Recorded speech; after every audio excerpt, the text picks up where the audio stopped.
Hello students. सो आज हम शुरुआत करेंगे फिर से मॉल कॉन्सेप्ट जो हमने लास्ट क्लास में पढ़ा था। हमने लास्ट क्लास में मॉल कॉन्सेप्ट का क्या क्या पढ़ लिया, क्विक रिवीजन हो जाए। आप लोगों को डीपीपीस भी दी थी प्रैक्टिस के लिए, सबने प्रैक्टिस किया है। ओके, सो लास्ट क्लास में बच्चों हमने मॉल कॉन्सेप्ट का बेसिक सीखा है। हमने लास्ट क्लास में क्या क्या सीख लिया। हमने लास्ट क्लास में शुरुआत की थी मोल के बारे में जानने से। हमने पहले पढ़ा था रिलेटिव एटॉमिक मास क्या होता है, सबने पढ़ा था कि रिलेटिव एटॉमिक मास होता क्या है। देन हमने पढ़ा 1 EMU क्या होता है। 1 EMU क्या, 1 एटॉमिक मास यूनिट क्या होती है, हमने वो देखा था लास्ट क्लास में। Then after the 1 atomic mass unit मैंने आपको बताया कि डिफरेंट एलिमेंट जो प्रेजेंट होते हैं उनका एटॉमिक मास कैसे निकालते हैं, या मॉलिक्यूल्स का मॉलिक्यूलर मास कैसे डिटरमाइन करते हैं, ये हम पढ़ चुके थे। यहां तक क्लियर। देन हमने पढ़ा मोल क्या होता है। देन मैंने बताया कि 1 मोल बराबर होता है एवोगैड्रो नंबर ऑफ एटम्स के, एवोगैड्रो नंबर ऑफ पार्टिकल्स के। पार्टिकल आपके एटम भी हो सकते हैं, पार्टिकल आपके मॉलिक्यूल्स भी हो सकते हैं, पार्टिकल आपके आयंस भी हो सकते हैं। ये लास्ट क्लास में पढ़ लिया था कि हमारा 1 मोल बराबर होता है एवोगैड्रो नंबर ऑफ पार्टिकल्स के। देन मैंने बताया कि एक एटम का मास उसका एटॉमिक मास यूनिट में निकलता है AMU में। अगर मुझे 1 मोल ऑफ एटम का मास निकालना हो तो उसको किससे रिप्रेजेंट कर रहे थे, ग्राम एटॉमिक मास के टर्म में रिप्रेजेंट कर रहे थे। मॉलिक्यूल के लिए हम लिखते थे ग्राम मॉलिक्यूलर मास, यही लिखते थे। मॉलिक्यूल के लिए लिखते थे हम उसका ग्राम मॉलिक्यूलर मास। उसकी यूनिट क्या बताई थी, ग्राम पर मोल। एक एटम के मास की यूनिट AMU। 1 मोल एटम का मास निकालना है, उसकी यूनिट क्या होती है बच्चा, उसकी यूनिट होती है ग्राम पर मोल। क्लियर। देन हमने डिस्कस किया कि हम ये समझ गए हैं मोल होता क्या है। अब मोल के कैलकुलेशंस कैसे की जाए कि मुझे निकालना है मोल, अगर मुझे नंबर ऑफ पार्टिकल्स गिवन है और मुझे मोल कैलकुलेट करना है तो हमने क्या किया था, नंबर ऑफ पार्टिकल दे रखी है, मोल निकालना है तो हमने क्या किया था, नंबर ऑफ पार्टिकल को एवोगैड्रो नंबर से डिवाइड कर दिया था। नंबर ऑफ पार्टिकल्स को, गिवन नंबर ऑफ पार्टिकल्स को मैंने एवोगैड्रो नंबर से डिवाइड किया तो मेरे नंबर ऑफ मोल्स आ गए थे, राइट। देन मैंने सेकंड चीज बताई कि अगर हमें मास गिवन है, किसी भी सब्सटेंस का, किसी भी एलिमेंट का मास दे रखा है, उसके मोल्स निकालने हैं, देन हमने क्या फॉर्मूला लगाया, नंबर ऑफ मोल्स बराबर होता है गिवन मास डिवाइड बाय उसका मॉलिक्यूलर मास, यही बताया था। देन वहां से हमने एक नंबर ऑफ मोल्स निकाल लिए थे। देन मैंने थर्ड आपको समझाया कि अगर हमारे पास गैसेस गिवन है, क्या गिवन है, गैसेस गिवन है, तो मैंने बताया गैसेस के लिए कंडीशन बोली जाती है जिसे बोलते हैं स्टैंडर्ड टेम्परेचर एंड प्रेशर। क्या बोलते हैं, स्टैंडर्ड टेम्परेचर एंड प्रेशर। तो STP बोला जाता है उसे। अब STP पे, स्टैंडर्ड टेम्परेचर एंड प्रेशर पे, मेरा जो गैस होता है उसका टेम्परेचर कितना लेते हैं, 0 degree Celsius. Means 0 degree Celsius बराबर होता है 273.15 केल्विन के, राइट। क्योंकि हम केमिस्ट्री में जब भी न्यूमेरिकल करेंगे हम टेम्परेचर को किस में पुट करेंगे, केल्विन में रखेंगे। किस में रखेंगे, केल्विन में रखेंगे, क्योंकि केल्विन जो होती है ना वो टेम्परेचर की SI यूनिट होती है। बात समझे। STP पे टेम्परेचर होता है 0 डिग्री सेल्सियस, प्रेशर होता है 1 एटमॉस्फेरिक। देन हमने बोला कि 1 mole of gas 22.4 litre of volume occupy करती है। बात समझ आई। देन इसकी हेल्प से मैंने नंबर ऑफ मोल्स का एक फॉर्मूला डिराइव किया कि नंबर ऑफ मोल्स बराबर किसके, volume of gas, given volume of gas at STP divide किससे करते हैं? 22.4 लीटर से। इतनी बात क्लियर? देन यहां तक हमने देख लिया था कि नंबर ऑफ मोल्स कैसे निकालते हैं। एक चीज मैंने और बताई थी आपको कि कहीं पर अगर आपको डायरेक्ट ये ना बोले कि नंबर ऑफ मोल्स निकाल दो, वो एटम के विद रिस्पेक्ट आपको ये भी तो बोल सकता है कि ग्राम एटम निकाल दो। ग्राम मॉलिक्यूल, मॉलिक्यूल के विद रिस्पेक्ट भी तो बोल सकता है कि ग्राम मॉलिक्यूल फाइंड आउट करो। आयन के विद रिस्पेक्ट वो क्या बोले? ग्राम आयन निकालो। तो मतलब वो बोल क्या रहा है आपको? सीधा सीधा वो बोल रहा है बच्चा कि मोल निकाल दो। सीधा यही तो बोल रहा है कि ग्राम एटम, एटम के विद रिस्पेक्ट वही मोल है। ग्राम मॉलिक्यूल, मॉलिक्यूल के विद रिस्पेक्ट वही मोल है। ग्राम आयन, आयन के विद रिस्पेक्ट वही मोल है। तो मतलब वही हमें मोल निकालने के लिए बोल रहा है। बात समझे? यहां तक क्लियर था? क्लियर?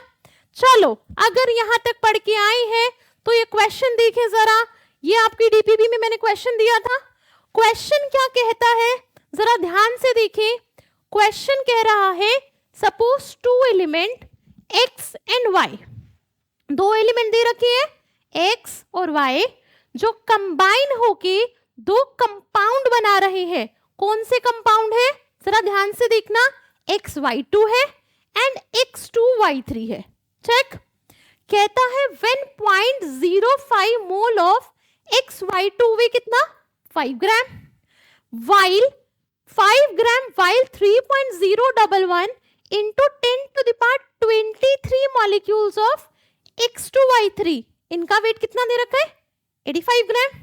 तो क्वेश्चन में कैलकुलेट क्या करना था? Atomic mass.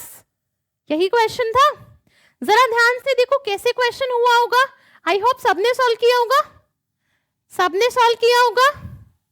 देखें, जिसने सॉल्व नहीं किया है यहां देखें। देखो, ये क्वेश्चन इंपॉर्टेंट क्वेश्चन है क्योंकि NSCGS में पूछा जा चुका है सेम पैटर्न का क्वेश्चन। तो जरा ध्यान से देखो। क्वेश्चन कहता है टू एलिमेंट x और y कंबाइन करके दो कंपाउंड बनाते हैं। कौन कौन से? XY2 and X2Y3। ये कंबाइन करके दो कंपाउंड बनाते हैं XY2 एंड X2Y3। बात समझ आई? अब कहता है व्हेन 0.05 मोल ऑफ XY2, इसका वेट कितना है? 5 ग्राम। चेक। XY2 के लिए इंफॉर्मेशन है 0.05 मोल, जिसका वेट है 5 ग्राम। चेक। X2Y3 के विद रिस्पेक्ट क्या इंफॉर्मेशन प्रोवाइडेड है आपको? कि इतने मॉलिक्यूल का वेट इतने ग्राम है, राइट? इसने दिया है कि 3.011 into 10 to the power 23 molecules, इनका वेट कितना है आपका? 85 ग्राम। चेक। इतनी बात समझ आई? जो मैंने लास्ट क्लास में पढ़ाया सेम फॉर्मूलेज अप्लाई करना। यहां पर अगर मैं बात करूं मॉलिक्यूलर मास ऑफ XY2 की, निकाल पाओगे? नंबर ऑफ मोल्स का फॉर्मूला क्या होता है? नंबर ऑफ मोल्स होता है मास डिवाइडेड बाय मोलर मास होता है। क्या दे रखा है? मास दे रखा है, मोल्स दे रखे हैं, इसका मोलर मास निकल जाएगा XY2 का। तो यहां से जब आप molar mass of XY2 calculate करोगे वो क्या आएगा? मोलर मास ऑफ XY2 क्या आएगा? मास divide bye number of moles. Mass given है 5 ग्राम, नंबर ऑफ मोल्स गिवन है 0.05 मोल्स। तो यहां से निकालोगे 5 ग्राम डिवाइड बाय 0.05 मोल, कितना आ गया? 100 ग्राम पर मोल। समझे मेरी बात? चेक। इसके लिए तो मोल्स नहीं दे रखे डायरेक्ट, इसके लिए तो मोल्स नहीं दे रखे, इसके लिए दिए हैं मॉलिक्यूल्स। सो मॉलिक्यूल से पहले निकालोगे मोल्स। मॉलिक्यूल से मोल्स निकालने का फॉर्मूला जरा देखना, नंबर ऑफ मोल्स बराबर N अपॉन Na, यही था। Given number of particles divide by Avogadro number. Given number of particle बोले तो यहाँ पे गिवन नंबर ऑफ मॉलिक्यूल्स कितने दे रखे हैं? 3.011 into 10 to the power 23। तो यहाँ पे इसके लिए नंबर ऑफ मोल्स निकालना, किसके लिए, X2 Y3 के लिए। नंबर ऑफ मॉलिक्यूल्स इतने दे रखे हैं, मतलब 3.011 इंटू 10⁻23। डिवाइड किससे कर दोगे, Na से। Na की value Avogadro number that is 6.022 into 10⁻23। कितना आ जाएगा, 1/2, राइट। यहां तक समझ आ गया। सिमिलरली इसके लिए मोल्स आ गए, इसके लिए मास है, इसका भी तो मोलर मास आ सकता है। तो यहां पे जब इसका मोलर मास निकालोगे X2 Y3 का, वो क्या हो गया, मोलर मास किसके बराबर, mass by number of moles. Mass 85 gram, number of moles 1/2 बोले तो 0.5, this will be equal to 0.5। ठीक है, तो this is equals to 85 divide by 0.5, कितना हो जाएगा, 170 ग्राम पर मोल। इतनी बात क्लियर, क्लियर है। अब जरा देखना, अगर मैं मान लूं कि x का मास मॉलिक्यूलर इस XY2 में, x मेरा x ग्राम है, y मेरा y ग्राम है, तो ये क्या हो जाएगा, 100 किसके बराबर, x प्लस 2y। मैंने कहा XY2 में x का मास x है, y इज y ग्राम, तो XY2 टोटल किसका 100, तो x प्लस 2y 100 के बराबर हो जाएगी। तो मतलब हमारा एक इक्वेशन बनी x प्लस 2y is equals to 100, right. दूसरी इक्वेशन क्या बनेगी, 2x प्लस 3y किसके बराबर, 170 के। दूसरी इक्वेशन बनेगी 2x प्लस 3y किसके बराबर, 170 के। यहां से x और y का वैल्यू निकल जाएगा। वही तो क्वेश्चन में पूछा है। क्वेश्चन ने क्या पूछा है, atomic mass of x and y। x का तुमने मान लिया है x, y का तुमने मान लिया है y। दो सिंपल इक्वेशन बन गई क्वाड्रेटिक। यहां से x भी निकल जाएगा, यहां से y भी आ जाएगा, क्वेश्चन में रख देना। बात समझे, क्लियर, इज इट क्लियर। बहुत इजी क्वेश्चन था, बस कॉन्सेप्ट लगाना है, कॉन्सेप्ट आना चाहिए, क्वेश्चन में अप्लाई करना है। क्लियर, चलिए आगे बढ़ते हैं आज के कॉन्सेप्ट की तरफ। तो आज हम स्टार्ट करेंगे किससे, आज हम शुरू करेंगे वेपर डेंसिटी से। अब देखिए, हमने एक चीज पढ़ी है, जब लिक्विड को बॉईल करते हैं तो वेपर्स बनते हैं। जो वेपर होते हैं उनकी डेंसिटी होती है, जिसको बोला जाता है क्या, वेपर डेंसिटी। क्या बोलते हैं, वेपर डेंसिटी। अब देखिए, जो गैसेस होती है ना, वाटर वेपर्स गैसेस फॉर्म होती है, तो गैसेस के केस में रिलेटिव डेंसिटी को बोला जाता है वेपर डेंसिटी। तो वेपर डेंसिटी क्या है, वेपर डेंसिटी बेसिकली एक रिलेटिव डेंसिटी होती है, किसके केस में, गैसेस के केस में। This is relative density in gases.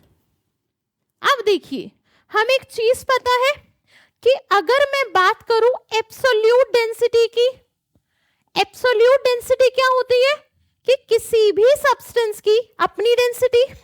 अगर मैं वर्ड बोल रही हूं यहां पे रिलेटिव, रिलेटिव मींस मैं किसी के रेफरेंस में निकाल रही हूं उसको। रिलेटिव का मीनिंग क्या है कि मैं उसकी डेंसिटी, किसी भी सब्सटेंस की डेंसिटी किसी अनदर सब्सटेंस को उसके रिलेशन में निकाल रही हूं, उसे रेफरेंस मान के निकाल रही हूं, तभी उसकी डेंसिटी को क्या बोला गया है, रिलेटिव डेंसिटी।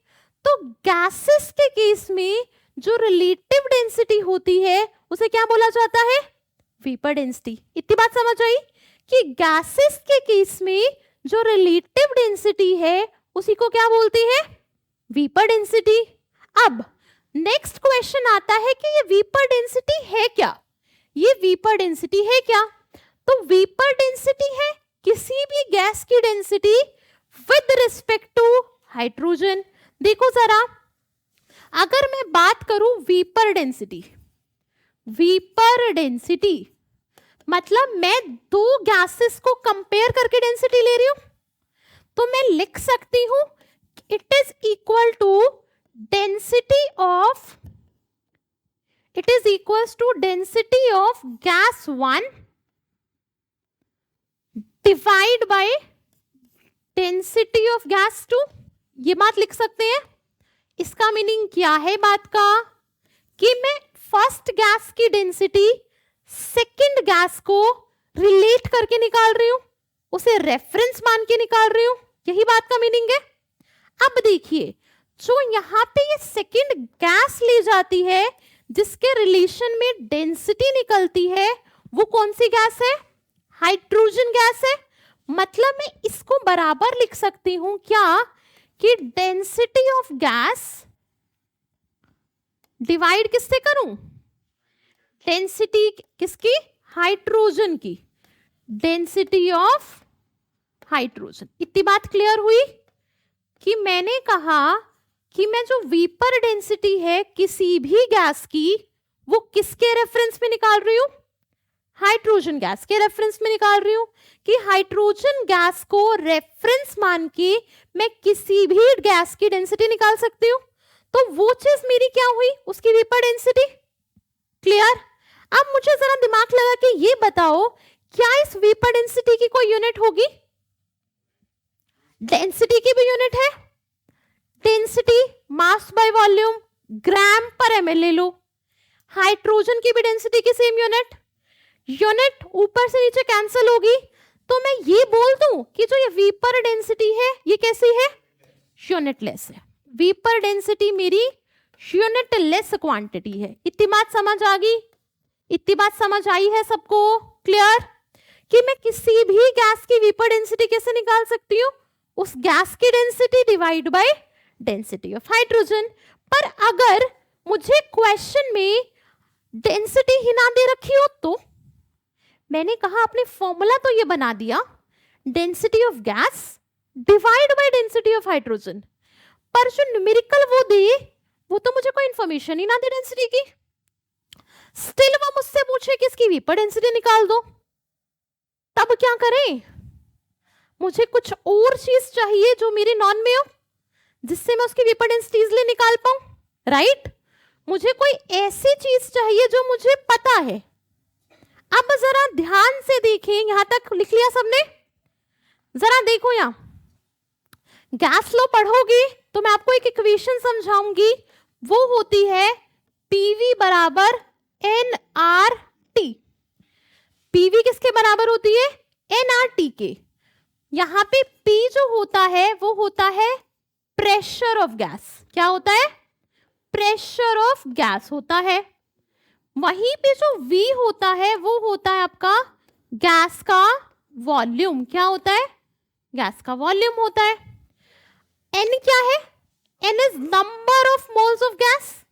N बराबर number of moles of gas के। चेक, यहां पे T किसके बराबर होगा, T बराबर होगा टेम्परेचर ऑफ गैस के। T बराबर टेम्परेचर ऑफ गैस। एक वैल्यू रह गई R, R रह गया। R क्या होता है, लिख लो, R होता है आपका यूनिवर्सल गैस कांस्टेंट। क्या बोलते हैं, यूनिवर्सल गैस कांस्टेंट। ये सब चीजें आपको गैस लॉ में पढ़ाऊंगी। देखो, R universal gas constant means हर गैस के लिए R की वैल्यू सेम रहती है, यूनिवर्सल है, वैल्यू नहीं बदलती। चेक, तो R का जो वैल्यू होता है वो क्या होता है, 8.314 जूल पर केल्विन पर मोल। चेक, लिख लेना अभी के लिए, जस्ट रिमेंबर दिस। अब देखो हम किस बारे में बातें कर रहे थे, हमें डेंसिटी को किसी ऐसे टर्म से रिलेट करना था जो हमें पता है, राइट। अब इस इक्वेशन को अगर मैं ऐसे लिखूं, ध्यान से देखें, PV is equals to NRT। Number of moles किसके बराबर होता है, मास बाय मॉलिक्यूलर मास। पढ़ा है कि नंबर ऑफ मोल्स बराबर किसके, मास अपॉन मॉलिक्यूलर मास, ये तो हमें पता है ना। इस इक्वेशन में पुट करेंगे तो बन जाएगा PV is equal to N, इसको कैपिटल M ले लेते हैं अगर, M बाय MRT। चेक, मैंने क्या किया, नंबर ऑफ मोल्स के प्लेस पे मास बाय मोलर मास रख दिया है। ठीक है, अब देखना क्या ये बन सकता है, अगर मैं मोलर मास को इस साइड ले जाऊं तो mass by volume into RT, is it possible? क्या किया, simply exchange the values, molar mass इस साइड ले गए, वॉल्यूम नीचे ले आए। मास बाय वॉल्यूम क्या होता है, मास बाय वॉल्यूम डेंसिटी होती है, मास बाय वॉल्यूम डेंसिटी होती है। तो चलिए, अगर मास बाय वॉल्यूम डेंसिटी होती है तो मैं इस चीज को क्या लिख सकती हूं, डेंसिटी। तो ये रिलेशन क्या निकल के आ गया कि PM बराबर DRT के। चेक, PM बराबर DRT के। मैंने कहा प्रेशर कांस्टेंट है, टेम्परेचर कांस्टेंट है, R तो खुद ही कांस्टेंट है, वो तो यूनिवर्सल गैस कांस्टेंट होता है, मतलब pressure same, temperature same, R same, तो मतलब मास ऑफ गैस किसके प्रोपोर्शनल हो गया, मोलर मास ऑफ गैस, मास नहीं मोलर मास ऑफ गैस किसके प्रोपोर्शनल हो गया, डेंसिटी के। और हर गैस का मोलर मास तो हमें पता होता है, गैस का मोलर मास तो हम जानते हैं। तो मैं कह सकती हूं कि if pressure temperature same constant, तो मेरा डेंसिटी किसके बराबर, मोलर मास ऑफ गैस के, मोलर मास के डायरेक्टली प्रोपोर्शनल होगी। ठीक है, तो वहां पे जब मैंने वीपर डेंसिटी लिखा था तो क्या लिखा था, density of gas 1 divide by density of gas 2, क्या लिखा था। देन हमने लिखा density of gas 1 divide by density of hydrogen. तो मैं इसको ऐसे लिख सकती हूं कि molar mass of gas divide किससे करूं, हाइड्रोजन के मोलर मास से, मोलर मास ऑफ किसका, हाइड्रोजन का। और हाइड्रोजन का मोलर मास कितना होता है, कितना होता है, एटम का नहीं पूछ रही, H2 का पूछ रही हूं, 2 होता है ना, H2 का 2। तो यहां पे एक फॉर्मूला डराइव हो गया कि वीपर डेंसिटी हो गई molar mass of gas divide by 2। इतनी बात समझ आई। अगर वो मुझसे किसी भी गैस की वीपर डेंसिटी पूछे तो मैं क्या करूं, सिंपली उस गैस के मोलर मास को 2 से डिवाइड कर दूंगी और उसकी क्या मिल जाएगी मुझे, वेपर डेंसिटी। बात समझ आई। ये वैल्यू हमें नॉन है, इसके डाटा की जरूरत नहीं है। तो सिंपली वेपर डेंसिटी किसके बराबर, किसी भी गैस के मॉलिक्यूलर मास को 2 से डिवाइड कर देना, उस गैस की क्या आ जाएगी आपकी, वेपर डेंसिटी। ये फॉर्मूला जरूरी इंपॉर्टेंट है, याद रखना है, क्योंकि नेक्स्ट जो टॉपिक पढ़ाऊंगी वहां पे यूज होता है इसका। क्लियर हुई बात कि वेपर डेंसिटी किसके बराबर होती है, molecular mass of gas divide by 2। Clear. Now इस पे 1-2 क्वेश्चंस लगाए, अगर ये बात समझ आ गई है तो क्वेश्चंस कर लो जरा। पहला क्वेश्चन कहता है, देखो, calculate the vapour density of SO2 gas. हमें पता है कि SO2 गैस दे रखी है उसने, सल्फर डाइऑक्साइड। चेक, सल्फर का एटॉमिक मास होता है कितना, 32, एंड ऑक्सीजन का 1 का 16 होता है, 2 है, तो टोटल यहां पे कितना हो गया, मॉलिक्यूलर मास ऑफ SO2 कितना हो गया, 32 प्लस 2 इंटू 16 कितना हो गया, 64 ग्राम। कोई दिक्कत नहीं। तो चलिए, हमें निकालनी थी वेपर डेंसिटी। वेपर डेंसिटी का formula, molecular mass of gas कितने से डिवाइड करते हैं, 2 से, molecular mass of gas by 2, molecular mass कितना आया, 64। तो वेपर डेंसिटी किसके बराबर हो गई, 64/2। आंसर आता है 32। यूनिट मत लिखाना वेपर डेंसिटी के साथ। अगर ऑप्शंस में यूनिट भी थे तो हमें यूनिट नहीं लिखनी है। Vapour density unit less quantity होती है, समझे? चलिए अगले क्वेश्चन पे मूव कर जाइए। अगला क्वेश्चन देखना। अब इस क्वेश्चन में कहता है अलग वेरिएशन की वेपर डेंसिटी निकाल दो SO2 गैस की, किसके विद रिस्पेक्ट? मीथेन के विद रिस्पेक्ट। CH4 मीथेन होती है। इसने कहा SO2 गैस की वेपर डेंसिटी मीथेन के विद रिस्पेक्ट निकालो, तो कैसे सॉल्व करोगे? यस, वेपर डेंसिटी किसके बराबर? वेपर डेंसिटी किसके बराबर? Molecular mass of gas 1। Gas 1 क्या है? गैस 1 कौन सी है? Sulphur dioxide. Sulphur dioxide divide किससे करोगे? सेकेंड गैस, ये है molecular mass of gas CH4। Check, इतनी बात समझ आई? यहां पे SO2 का मोलर मास कितना होता है? 64। CH4 का कितना होता है? 16। 12 कार्बन का, एक हाइड्रोजन का 1, तो टोटल 12 प्लस 4 इंटू 1 बोले तो 16। तो यहां पर जब वेपर डेंसिटी आएगी वो कितनी हो गई? 64/16। कितनी आई? 4। इजी, बहुत इजी क्वेश्चन है। अच्छा चलो, अगर ये इजी है तो एक लेवल और अप कर लेते हैं, इस क्वेश्चन को निकालना। क्वेश्चन कहता है 16 gram of unknown gas occupy 5.6 litre at STP at standard temperature and pressure. कहता है कि इसकी वेपर डेंसिटी निकाल दो। तो देखिए जरा, वेपर डेंसिटी के लिए क्या चाहिए? मॉलिक्यूलर मास चाहिए गैस का, उसको कितने से डिवाइड करेंगे? 2 से। क्या इस क्वेश्चन में गैस दे रखी है? क्या है? नहीं, इसमें तो बोलता है कि गैस आपकी अननोन है, मतलब आपको गैस का ही नहीं पता कि गैस कौन सी है। जब तक मुझे गैस का नहीं पता होगा तो मैं उसका मॉलिक्यूलर मास कैसे बताऊंगी? नहीं बता पाऊंगी। तो मुझे पहले तो कुछ भी करके गैस का मॉलिक्यूलर मास निकालना है। बात समझे कि मुझे कुछ भी करके गैस का मॉलिक्यूलर मास निकालना है। वो कुछ भी क्या है? क्या इंफॉर्मेशन है? इंफॉर्मेशन पढ़ लो। दे रखा है 16 ग्राम गैस 5.6 लीटर ऑक्यूपाई करती है STP पे, यही दे रखा है। अब देखो, जब मैंने आपको इक्वेशन सिखाई थी एट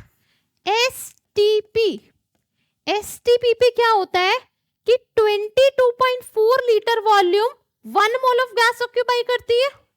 मैं कह सकती हूं कि 22.4 लीटर वॉल्यूम कौन ऑक्यूपाई करता है? 1 मोल गैस का। इतनी बात पता है? कितना वॉल्यूम दे रखा है क्वेश्चन ने? 5.6 लीटर। 22.4 लीटर में 1 मोल होता है गैस का, तो 5.6 लीटर में कितने मोल होंगे? 5.6 लीटर में कितने मोल होंगे?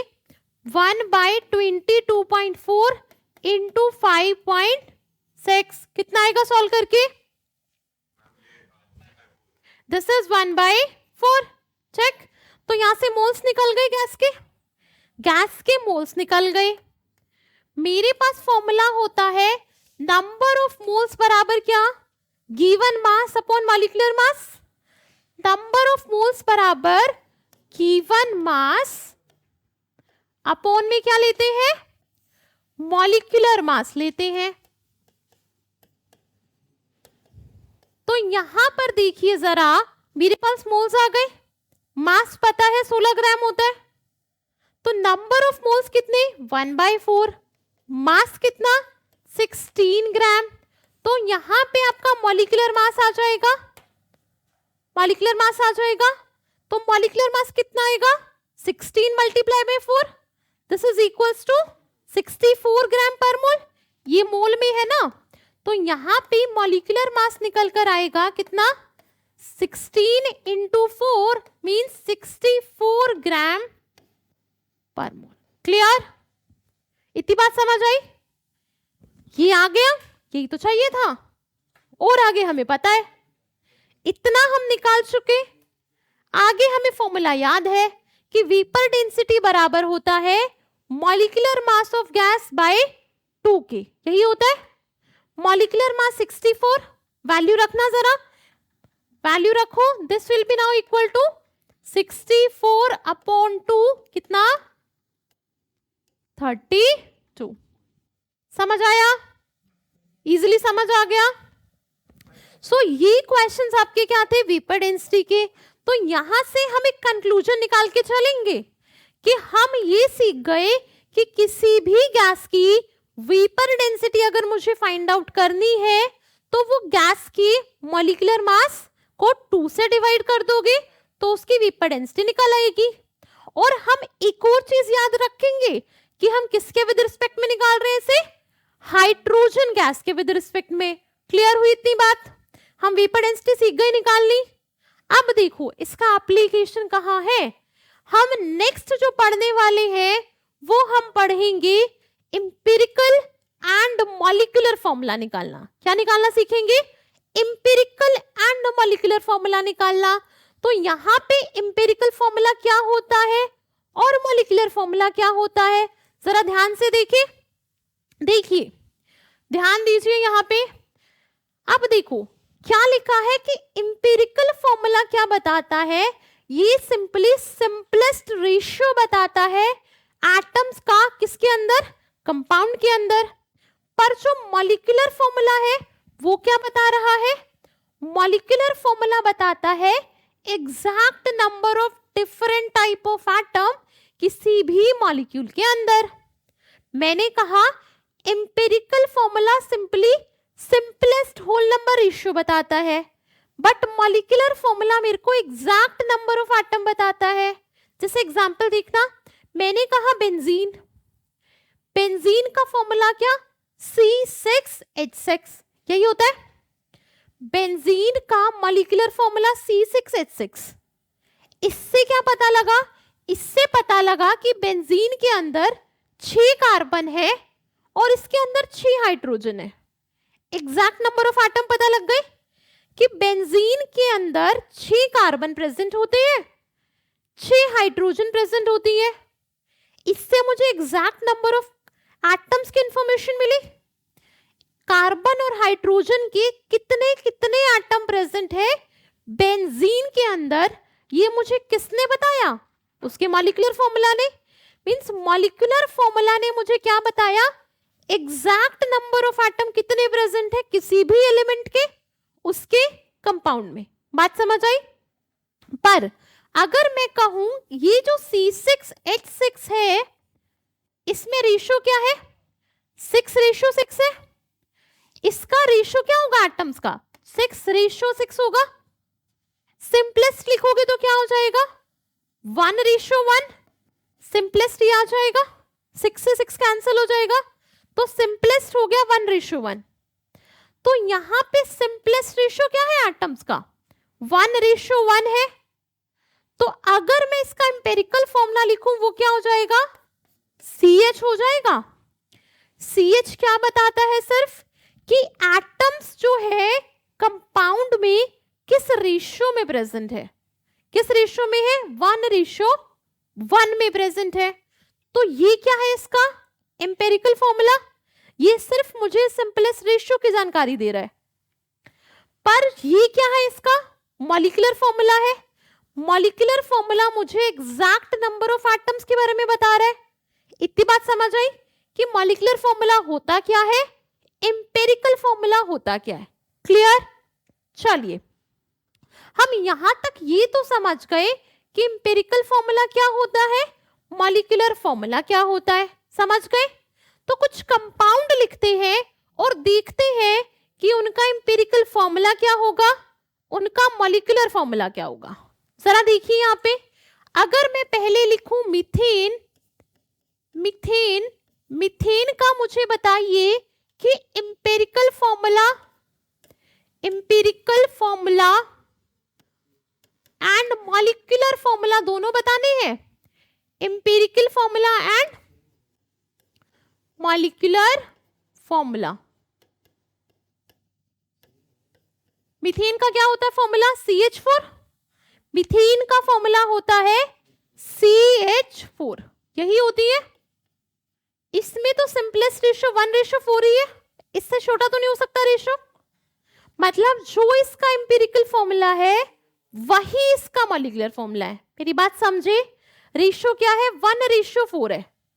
1:4 सबसे छोटा रेशियो, इससे छोटा हम इसे डिवाइड करके नहीं कर सकते, यही इसका सिंपलेस्ट रेशियो है। तो यही इसका एम्पिरिकल फॉर्मूला हो गया और यही इसका क्या हो गया? Molecular formula. क्लियर हुई बात? नेक्स्ट करेंगे हम क्या? इथेन। इथेन क्या होता है? C2H6। Ethane is C2H6। Check, ये तो इसका क्या हो गया मॉलिक्यूलर फॉर्मूला? C2H6। अब इस C2H6 में यहां पर क्या है कि 2 कार्बन प्रेजेंट है, 6 हाइड्रोजन प्रेजेंट है, यही है। इस C2H6 में 2 कार्बन है और 6 हाइड्रोजन है। अगर मैं इसका रेशियो लूं तो 2:6 आएगा। मतलब इसको डिवाइड करोगे तो 1:3 रह जाएगा। सिंपलेस्ट रेशियो क्या हुआ? 1:3, यही हुआ। तो इसका सिंपलेस्ट रेशियो है 1:3, तो इसका एम्पिरिकल फॉर्मूला क्या बनेगा? CH3। 1 कार्बन 3 हाइड्रोजन, यही तो बता रहा है इसका रेशियो। तो इसका जो एम्पिरिकल फॉर्मूला बना वो क्या बना? CH3। बात समझ आई? क्लियर? आगे देखना, अगर मैं बात करूं इथाइन की, चलो इथाइन की बात करना।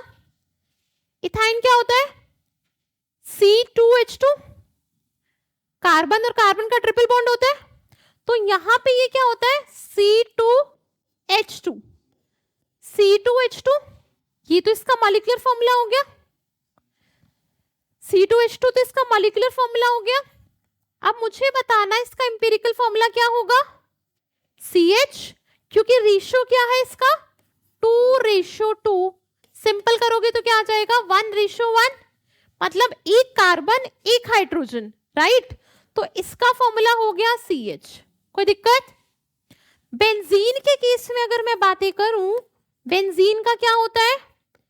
C6H6।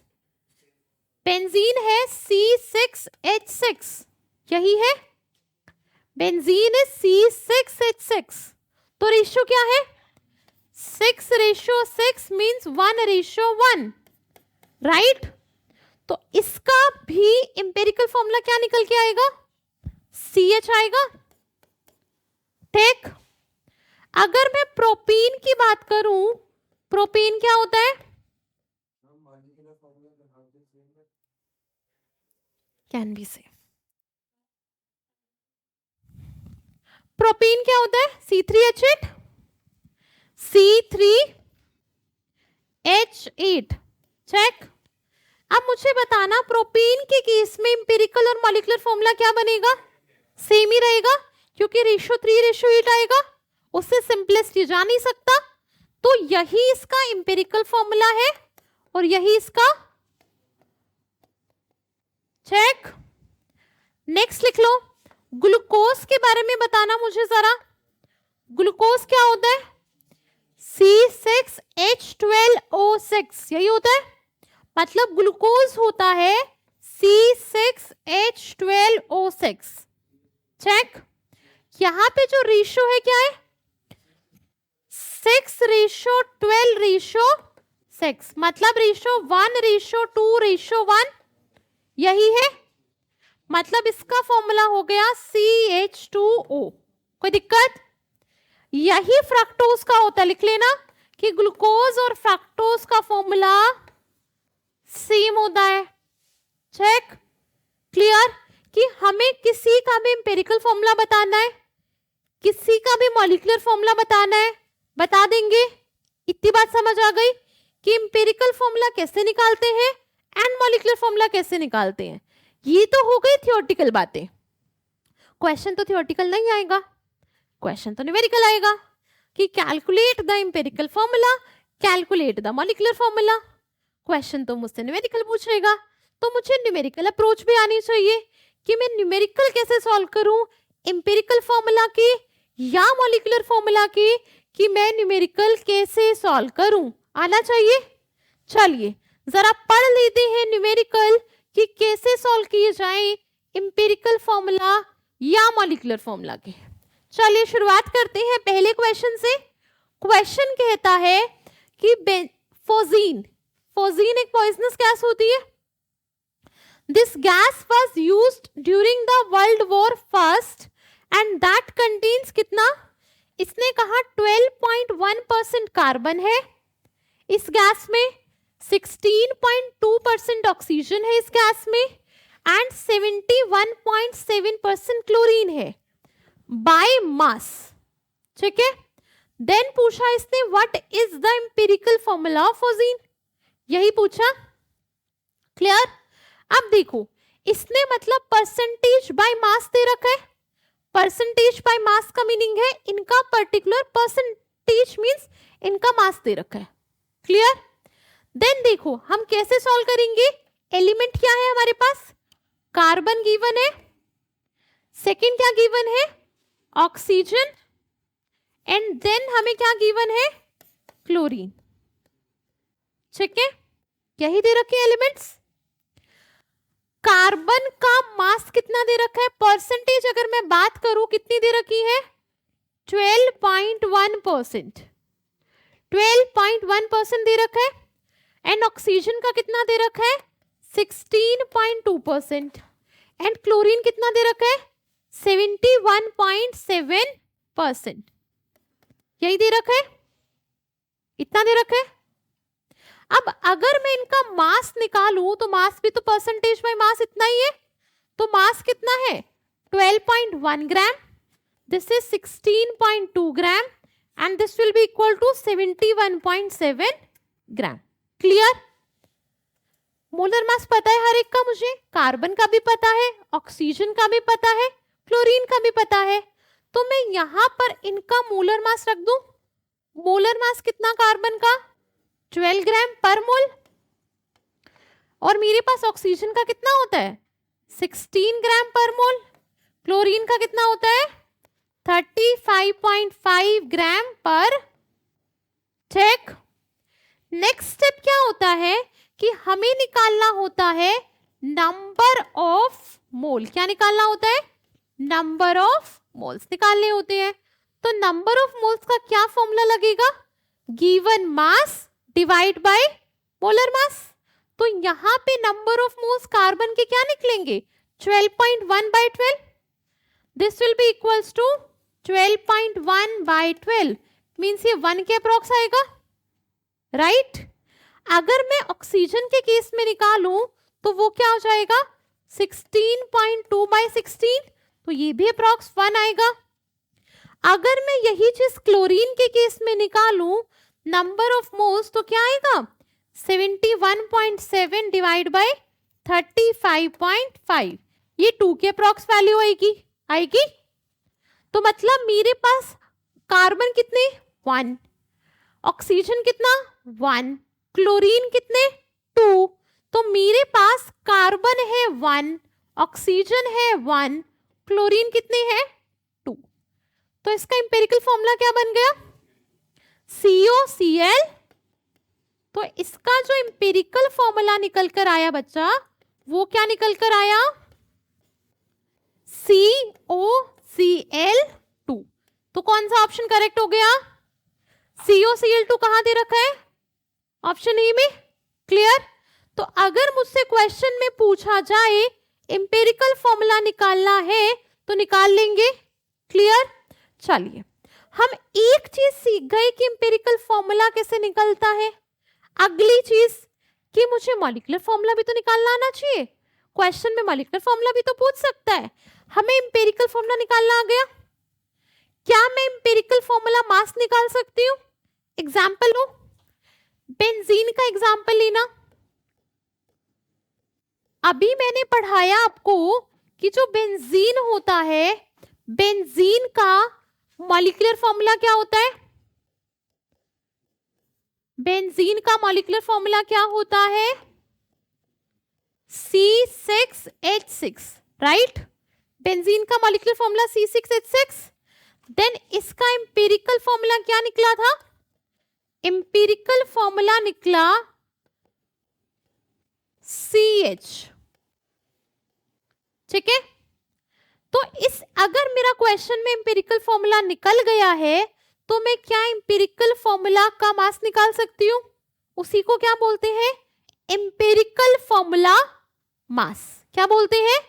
एम्पिरिकल फॉर्मूला मास। तो यहां से जब मैं एम्पिरिकल फॉर्मूला मास निकालूंगी तो वो कितना निकल कर आएगा? एम्पिरिकल फॉर्मूला मास क्या आएगा?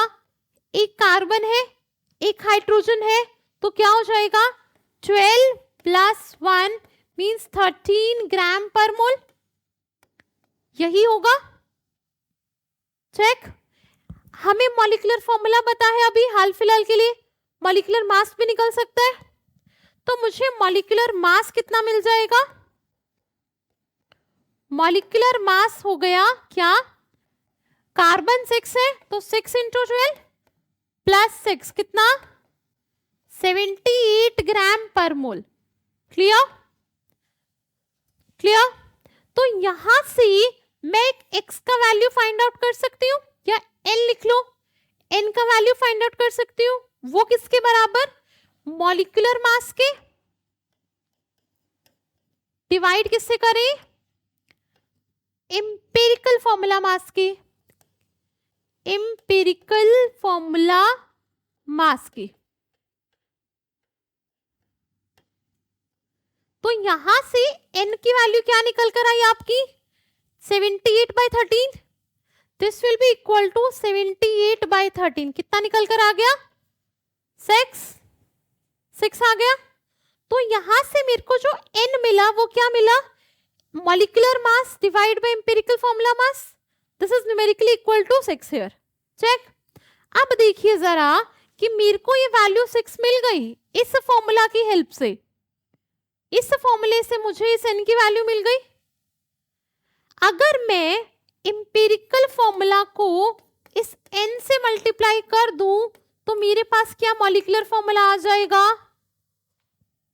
एम्पिरिकल फॉर्मूला क्या था? CH। इस CH को 6 से मल्टीप्लाई करो तो बन जाएगा C6H6, बन जाएगा। तो मतलब क्या हुआ कि जो ये n की वैल्यू है ये डिटरमाइन करनी है, क्या निकालने के लिए? मॉलिक्यूलर फॉर्मूला निकालने के लिए मुझे ये n की वैल्यू डिटरमाइन करनी है। क्लियर? n की वैल्यू आएगी कैसे? n की वैल्यू निकलेगी आपकी molecular mass divide by empirical formula मास से। समझ गए कि मुझे जब ये n की वैल्यू मिल गई तो मैं उसकी हेल्प से अपना एम्पिरिकल फॉर्मूला निकाल पाऊंगी। क्लियर? तो यहां से हम निकाल पाए क्या? एम्पिरिकल फॉर्मूला और मॉलिक्यूलर फॉर्मूला दोनों। ठीक। चलिए इसके बाद एक क्वेश्चन कर लेते हैं जिसमें पूछा गया हो molecular formula. So here is the question. Question कहता है, देखो पढ़ो, कहता है acetylene means ethyne and benzene, check, have the same empirical formula. अभी हमने भी देखा था दोनों का एम्पिरिकल फॉर्मूला CH आ रहा था। Have the same empirical formula CH। कहता है आगे the molecular masses of acetylene and benzene are कितने कितने? 26 एंड 78 रिस्पेक्टिवली। क्वेश्चन में पूछता है उनका मॉलिक्यूलर फॉर्मूला। तो बेसिकली हमें दे रखा है क्या? एम्पिरिकल फॉर्मूला दे रखा है। एम्पिरिकल फॉर्मूला दे रखा है। कितना दे रखा है? CH दे रखा है ना? इससे एम्पिरिकल फॉर्मूला मास निकल आएगा। इससे एम्पिरिकल फॉर्मूला मास निकाल लेंगे हम। एम्पिरिकल फॉर्मूला मास वो कितना आएगा?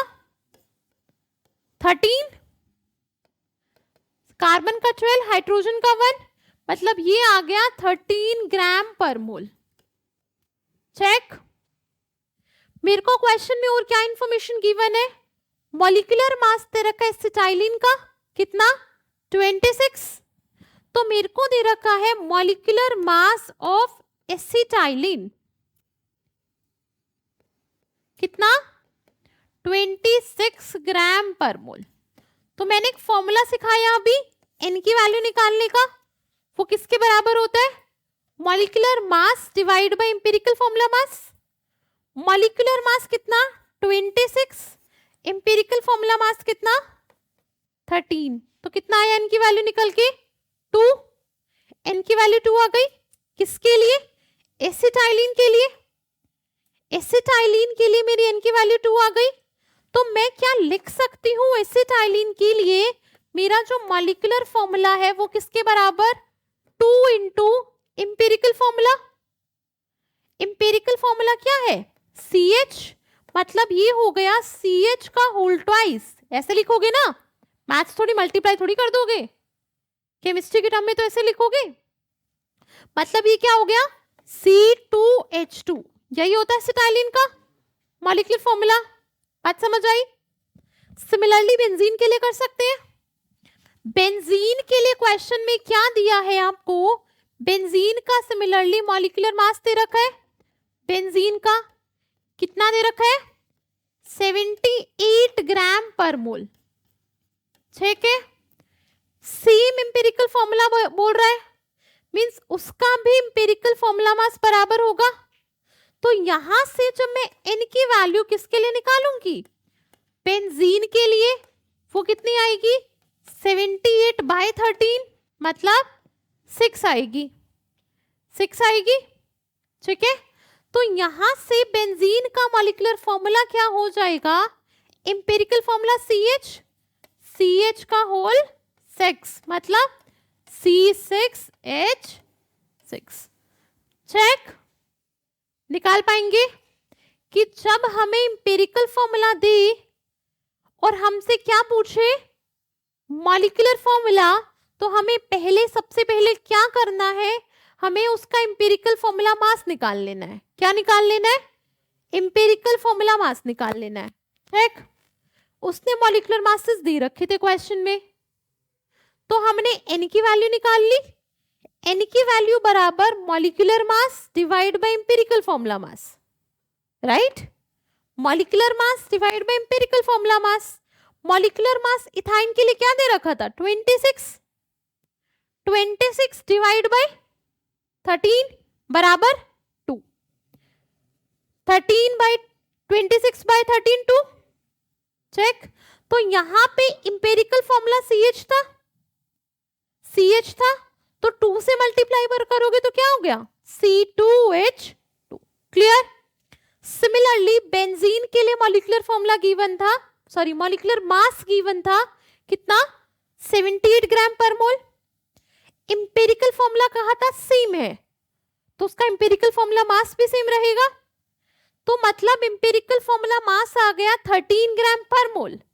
नंबर ऑफ मोल्स निकल जाएंगे, n की वैल्यू निकल जाएगी। अगर n का वैल्यू निकाल गए आप, तो यहां पे एम्पिरिकल फॉर्मूला इनटू n करके मॉलिक्यूलर फॉर्मूला निकाल लोगे। क्लियर है। सो ऐसे क्वेश्चंस आते हैं कि आपसे पूछेगा मॉलिक्यूलर फॉर्मूला। चलो, so let's move to the next question of empirical formula. So here is the question कह रहा है क्या, an organic substance containing carbon, hydrogen and oxygen give the following percentage composition। क्या क्या है, कार्बन कितने percent है 40.684% है, और हाइड्रोजन कितने परसेंट दे रखी है 5.085%, एंड उसने ऑक्सीजन कितने परसेंट दे रखी है 54.228%। अब उसने क्वेश्चन में कहा कि आपको मॉलिक्यूलर वेट कंपाउंड का इतना दे रखा है 118 ग्राम पर मोल। आपसे क्या पूछा, मॉलिक्यूलर फॉर्मूला पूछ रहा है। तो सबसे पहला स्टेप अप्रोच क्या रहेगी आपकी कि आप क्या निकाल दोगे, उसके लिए एम्पिरिकल फॉर्मूला निकाल लोगे। First approach to solve such questions वो क्या होती है कि आप उसका सबसे पहले निकालोगे एम्पिरिकल फॉर्मूला। बात समझ आई, क्या निकालेंगे एम्पिरिकल फॉर्मूला। वो कैसे निकालेंगे कि कार्बन, हाइड्रोजन और दे रखा है ऑक्सीजन, यही दे रखा है। इनका परसेंटेज बाय मास दे रखा है, मींस कार्बन हमारे पास 40.684 ग्राम है, हाइड्रोजन मेरे पास 5.085 ग्राम है, ऑक्सीजन मेरे पास 54.228 ग्राम है। चेक। तो यहां पे कार्बन का मास कितना दे रखा है 40.684 ग्राम, हाइड्रोजन कितनी है 5.085 ग्राम, एंड आपको ऑक्सीजन कितनी दे रखी है 54.22। बात समझ आई यहां तक? मास पता लग गया, मोलर मास हमको पता है। तो यहां पर कार्बन, हाइड्रोजन एंड ऑक्सीजन का मोलर मास हमको पता है। कार्बन का मोलर मास कितना होता है 12 ग्राम पर मोल। ये क्या है इनका मोलर मास। हाइड्रोजन का कितना होता है 1 ग्राम पर मोल, हाइड्रोजन का होता है कितना 1 ग्राम पर मोल, एंड ऑक्सीजन का कितना 16 ग्राम पर मोल। चेक। इससे नंबर ऑफ मोल्स आ जाएंगे, मास बाय मोलर मास करके क्या आ जाएंगे नंबर ऑफ मोल्स। तो यहां से जब आप नंबर ऑफ मोल्स निकालेंगे, नंबर ऑफ मोल्स निकालेंगे वो क्या आएंगे, देखिए ये मास है, ये मोलर मास है, मास बाय मोलर मास करोगे नंबर ऑफ मोल्स निकालने के लिए, मतलब 40.684 बाय 12 कितना आएगा 3 से डिवाइड होगा 3.3 समथिंग आ जाएगा। चेक। सिमिलरली इसके लिए करोगे नंबर ऑफ मोल्स हाइड्रोजन के लिए निकालेंगे, हाइड्रोजन के लिए जब आप नंबर ऑफ मोल्स निकालेंगे तो क्या आएगा 5.085 by 1, this is equals to 5.085 moles. ठीक है। जब आप ऑक्सीजन के लिए से कैलकुलेट करेंगे तो क्या आएगा 54.228 डिवाइड किससे करेंगे 16 से, ये भी किसके इक्वल आ रहा है अप्रॉक्स 3.3, सॉल्व करेंगे तो ये भी 3.3 आएगा। ठीक है। अब मुझे क्या चाहिए, मुझे सिंपलेस्ट रेशियो भी तो चाहिए। ये तो मोल्स आ गए, मोल्स का रेशियो निकालो पहले।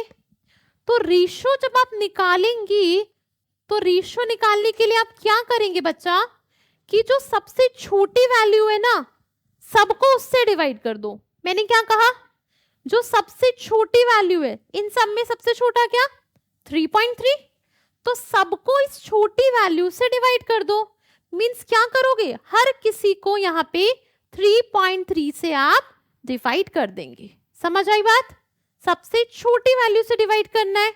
तो जब आप डिवाइड करेंगे तो क्या हो जाएगा 3.3 डिवाइड बाय 3.3, ये तो 1 आ गया, नीचे भी 1 आ गया कि 3.3 डिवाइड बाय 3.3, ये भी 1 आ गया, कोई दिक्कत। अब देखिए कि 5.085 डिवाइड जब 3.3 से करेंगे तो ये कितना आएगा अप्रॉक्स 1.5 आएगा, कैलकुलेट कर लेना। ठीक है, ये अप्रॉक्स 1.5 आएगा। अब ये मुझे क्या मिला रेशियो क्या मिला, कार्बन, हाइड्रोजन और ऑक्सीजन का रेशियो है 1:1.5 रेशियो 1, यही रेशियो है। इसको और सिंपलेस्ट कर सकती हूं, 2 से मल्टीप्लाई कर दूं सबको तो ये हो जाएगा 2:3:2। ये और सिंपल हो गया, सिंपल हो गया ना, सिंपलेस्ट होल नंबर रेशियो। वो तो फ्रैक्शन में था, बात समझ आई। तो अब यहां पे मेरा जो एम्पिरिकल फॉर्मूला है वो कितना निकल कर आया C2H3O2। यहां तक आ गए। अगर मैं एम्पिरिकल फॉर्मूला निकाल लिया तो क्या इसका एम्पिरिकल फॉर्मूला मास आ जाएगा। मेरा एम्पिरिकल फॉर्मूला क्या आया C2H3O2। एम्पिरिकल फॉर्मूला मेरा निकल कर आया कितना C2H3O2। इसका एम्पिरिकल फॉर्मूला मास निकल सकता है, इसका एम्पिरिकल फॉर्मूला मास निकाल लेंगे। फॉर्मूला मास वो क्या आएगा बताना कैलकुलेट करके। 2 इंटू 12 प्लस 3 प्लस कितना 16 इंटू 2, 16 इंटू 2 तो कितना आ जाएगा 24 प्लस 32 प्लस 3 कितना आया 5 9 और ये कितना हो गया 59। चेक। मॉलिक्यूलर मास कितना दे रखा था क्वेश्चन ने 118 118 दे रखा था, तो मुझे मॉलिक्यूलर मास दे रखा था क्वेश्चन ने कितना 118, यही दे रखा था 118 ग्राम पर मोल। अगला स्टेप एन का वैल्यू, अगला स्टेप एन का वैल्यू कैसे निकालते थे, मॉलिक्यूलर मास को एम्पिरिकल फॉर्मूला मास से डिवाइड कर देते थे, ऐसे ही तो निकालते थे एन का वैल्यू। तो एन का वैल्यू आ गया 118 डिवाइड बाय 59, कितना आएगा 2 आ गया। तो मेरे पास एम्पिरिकल फॉर्मूला क्या निकल कर आया था C2H3O2, ठीक है, मेरे पास एम्पिरिकल फॉर्मूला ये निकल कर आया है, ठीक है, एन का वैल्यू ये निकल कर आया है, तो मैं इसका मॉलिक्यूलर फॉर्मूला निकाल सकती हूं। मॉलिक्यूलर फॉर्मूला क्या हो जाएगा C2H3O2 इसका होल ट्वाइस, मतलब ये हो जाएगा C4H6O4। Clear, is it clear? Clear है कि इसका मॉलिक्यूलर फॉर्मूला क्या हो जाएगा C4H6। एम्पिरिकल फॉर्मूला यहां तक क्लियर है सबको? चलिए देखिए डाउट्स देख लेते हैं एक बार कि हमारा एम्पिरिकल फॉर्मूला और मॉलिक्यूलर फॉर्मूला सेम नहीं होता। ये पढ़ा हमने एक चीज देखी कि जो मेरा एम्पिरिकल फॉर्मूला होता है और मेरा मॉलिक्यूलर फॉर्मूला दोनों अलग अलग बातें हैं। एम्पिरिकल फॉर्मूला बता रहा है कि सिंपलेस्ट होल नंबर रेशो, ये तो रेशो बताता है कि एटम किस रेशो में प्रेजेंट है कंपाउंड में, वो एम्पिरिकल फॉर्मूला बताता है। बट एग्जैक्ट नंबर एटम का कहां पर कंपाउंड में कितना है वो क्या बता रहा है, मॉलिक्यूलर फॉर्मूला। जैसे एग्जांपल ले लो, मैं बेंजीन की बातें करूं कि बेंजीन है, बेंजीन का एम्पिरिकल फॉर्मूला कितना CH, मॉलिक्यूलर फॉर्मूला क्या C6H6, यही है। इसमें पता क्या लगा कि 6 कार्बन है बेंजीन में, 6 हाइड्रोजन है, ये तो इसका मॉलिक्यूलर फॉर्मूला बता रहा है। मतलब 6 कार्बन 6 हाइड्रोजन, ये मॉलिक्यूलर फॉर्मूला से पता लग गई। ये मुझे एग्जैक्ट जानकारी दे रहा है कि कौन कौन सा एटम कितने प्रेजेंट है। बट ये सिर्फ ये बता रहा है कि एटम का रेशियो क्या है, कि हाइड्रोजन और कार्बन किस रेशियो में प्रेजेंट है, 1:1 में प्रेजेंट है। किसमें, बेंजीन में। ये इसका क्या बता रहा है, एम्पिरिकल फॉर्मूला। सो यहां पर एम्पिरिकल फॉर्मूला और मॉलिक्यूलर फॉर्मूला कभी भी बराबर नहीं होते, वो कुछ ही केसेस होते हैं जिसमें बराबर निकलते हैं, पर empirical formula and molecular formula दोनों अलग अलग चीजें हैं। बात समझ आई? इतनी बात समझ आई कि एम्पिरिकल फॉर्मूला और मॉलिक्यूलर फॉर्मूला अलग अलग चीजें हैं, ठीक है, ओके।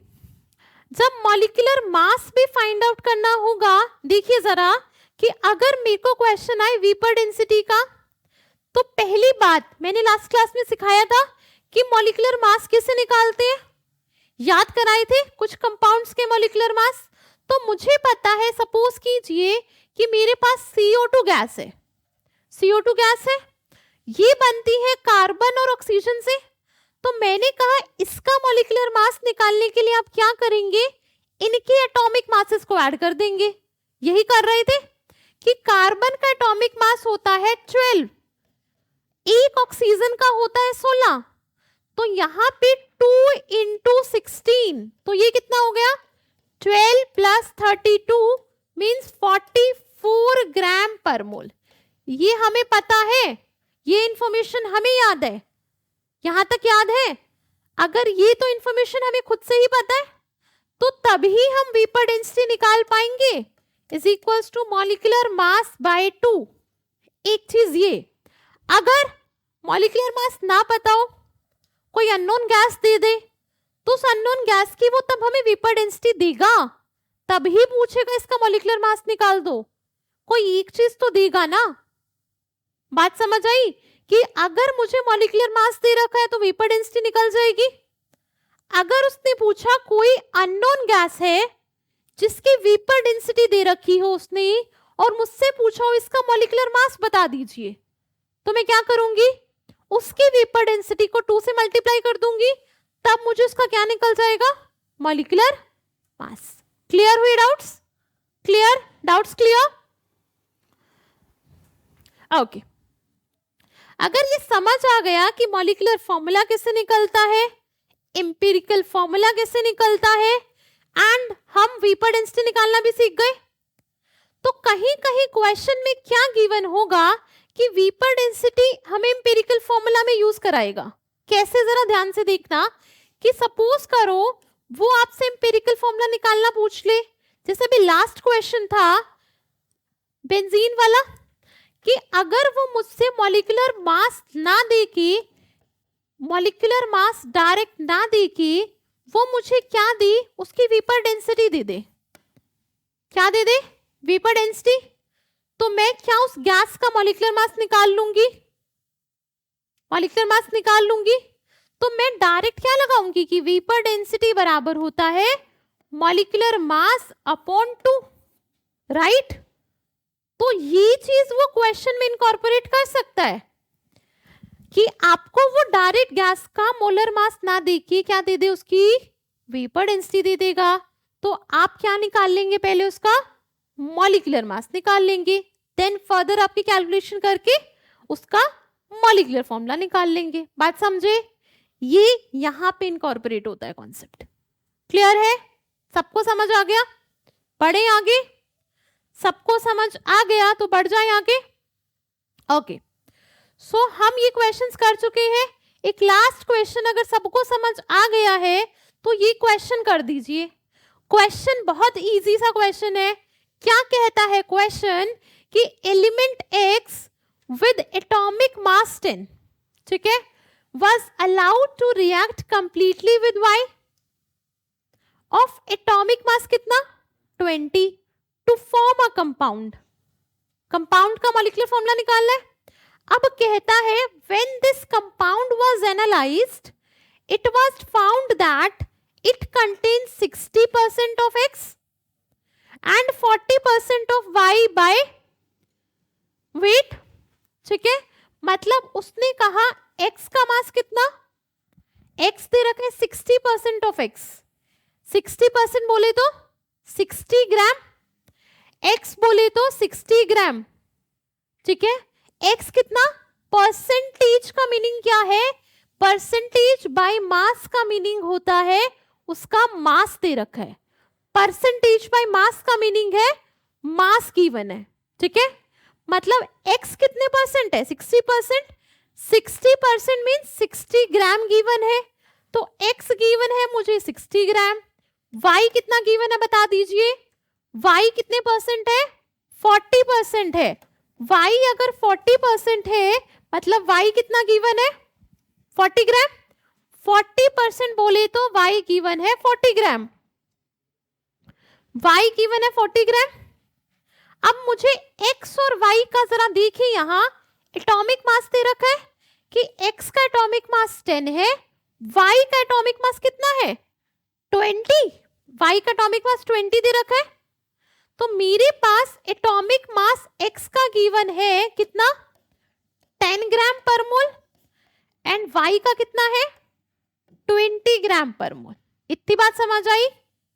परसेंटेज मींस मास, एटॉमिक मास दे रखा है X का 10 ग्राम पर मोल, Y का 20 ग्राम पर मोल।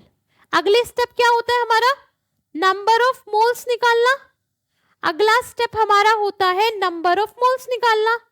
तो यहां से जब आप नंबर ऑफ मोल्स निकालेंगी तो क्या आ जाएगा, नंबर ऑफ मोल्स बराबर given mass upon molecular mass.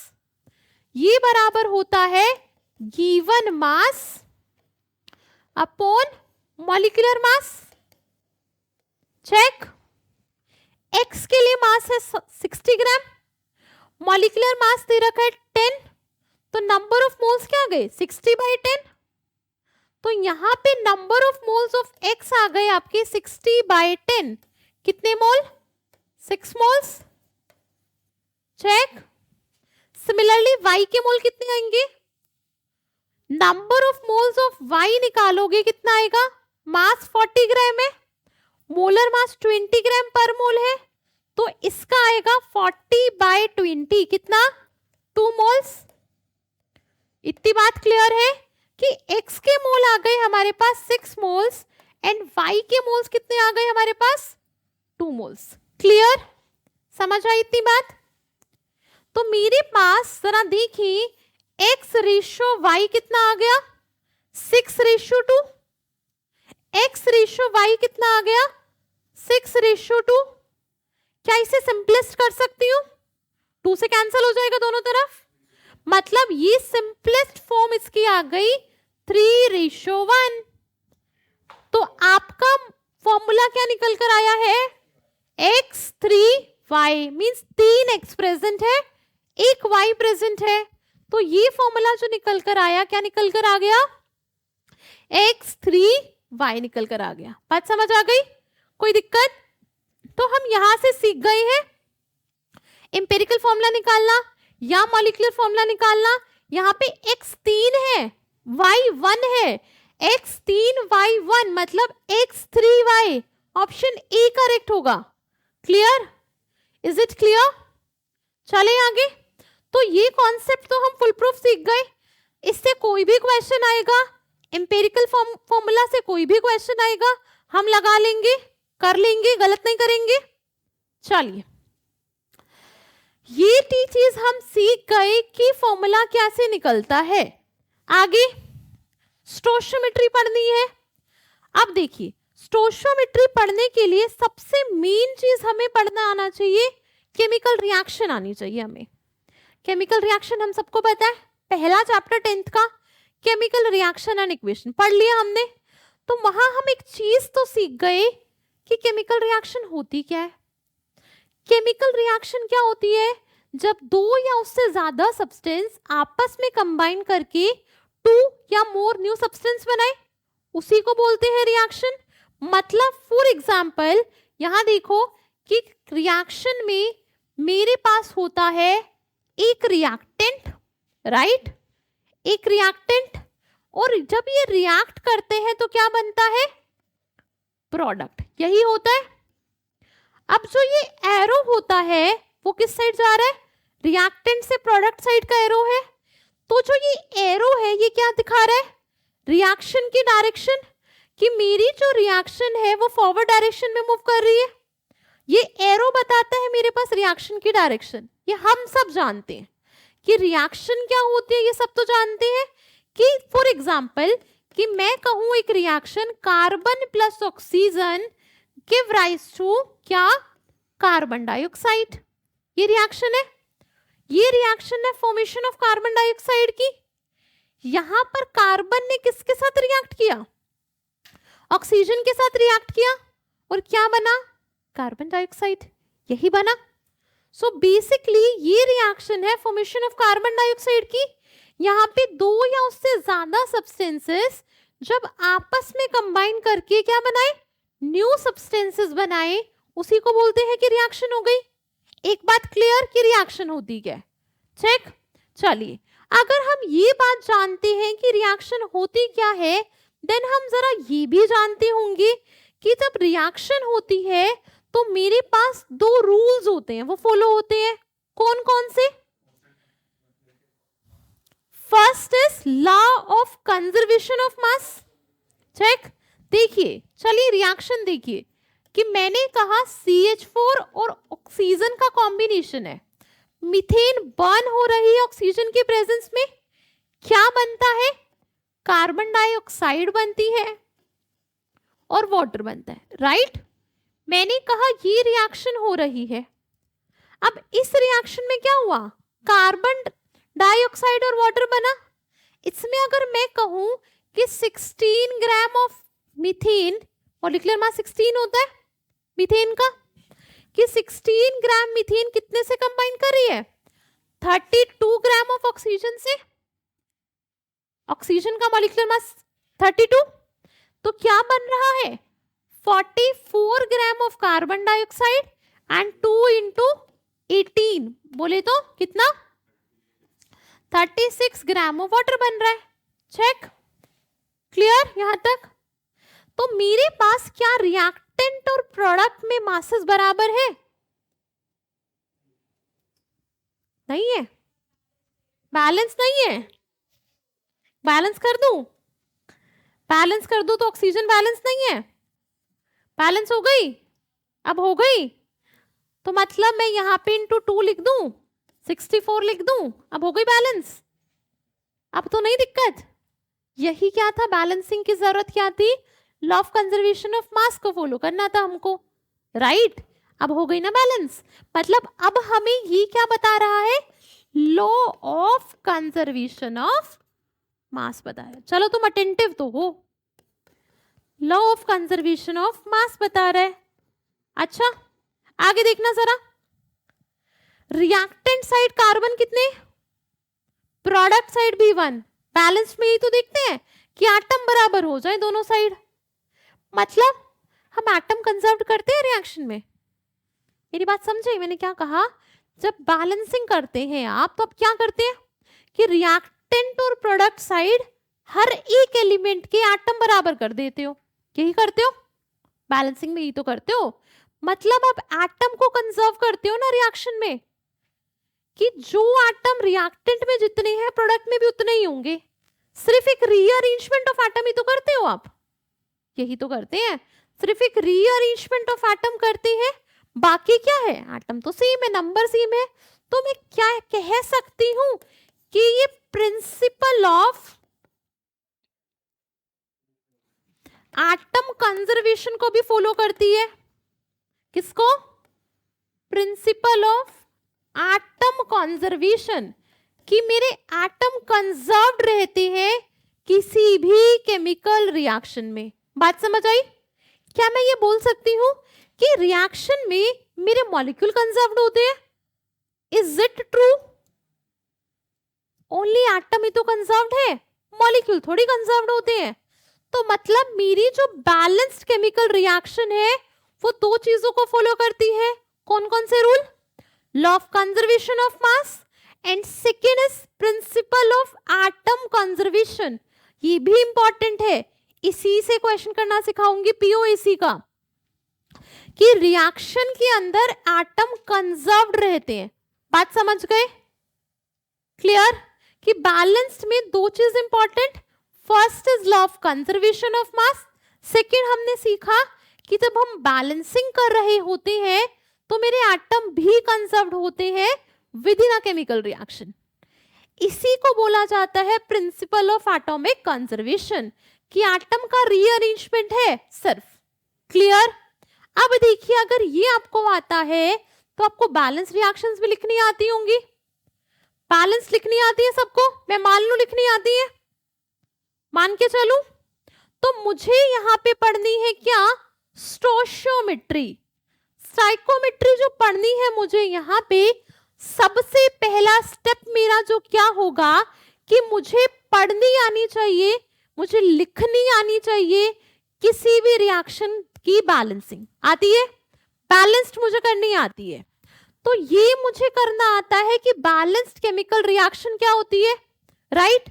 For example जरा मुझे तुम बताते जाना, अगर मैं ये रिएक्शन लिखूं कि KClO3 डिकम्पोज हो रहा है, क्या बनता है? KCl बनता है और गैस निकल जाती है ऑक्सीजन। इसकी बैलेंसिंग कर ले तो 2KClO3 डिकम्पोज होके 2KCl और 3O2 बनाता है। चेक। अगर मैं रिएक्शन लिखूं, मैं कुछ ही रिएक्शन लिखूंगी जो काम आएंगी, जो इंपॉर्टेंट होंगी। देखिए जरा, मैं अगर लिखूं कि लेड नाइट्रेट डिकम्पोज हो रहा है, क्या बनता है? लेड ऑक्साइड बनता है, नाइट्रोजन डाइऑक्साइड गैस निकल जाती है, प्लस ऑक्सीजन निकल जाती है, राइट? इसकी बैलेंसिंग करना। इसकी बैलेंसिंग करना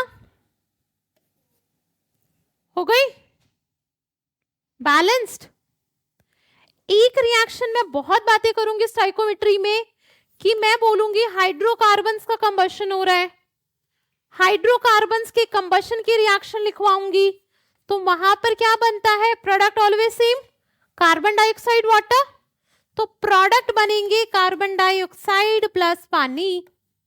तो यहां पे जब इसे बैलेंस करोगे तो क्या हो जाएगी, हो जाएगी बैलेंस। चेक, ये इक्वेशन लिख लेंगे।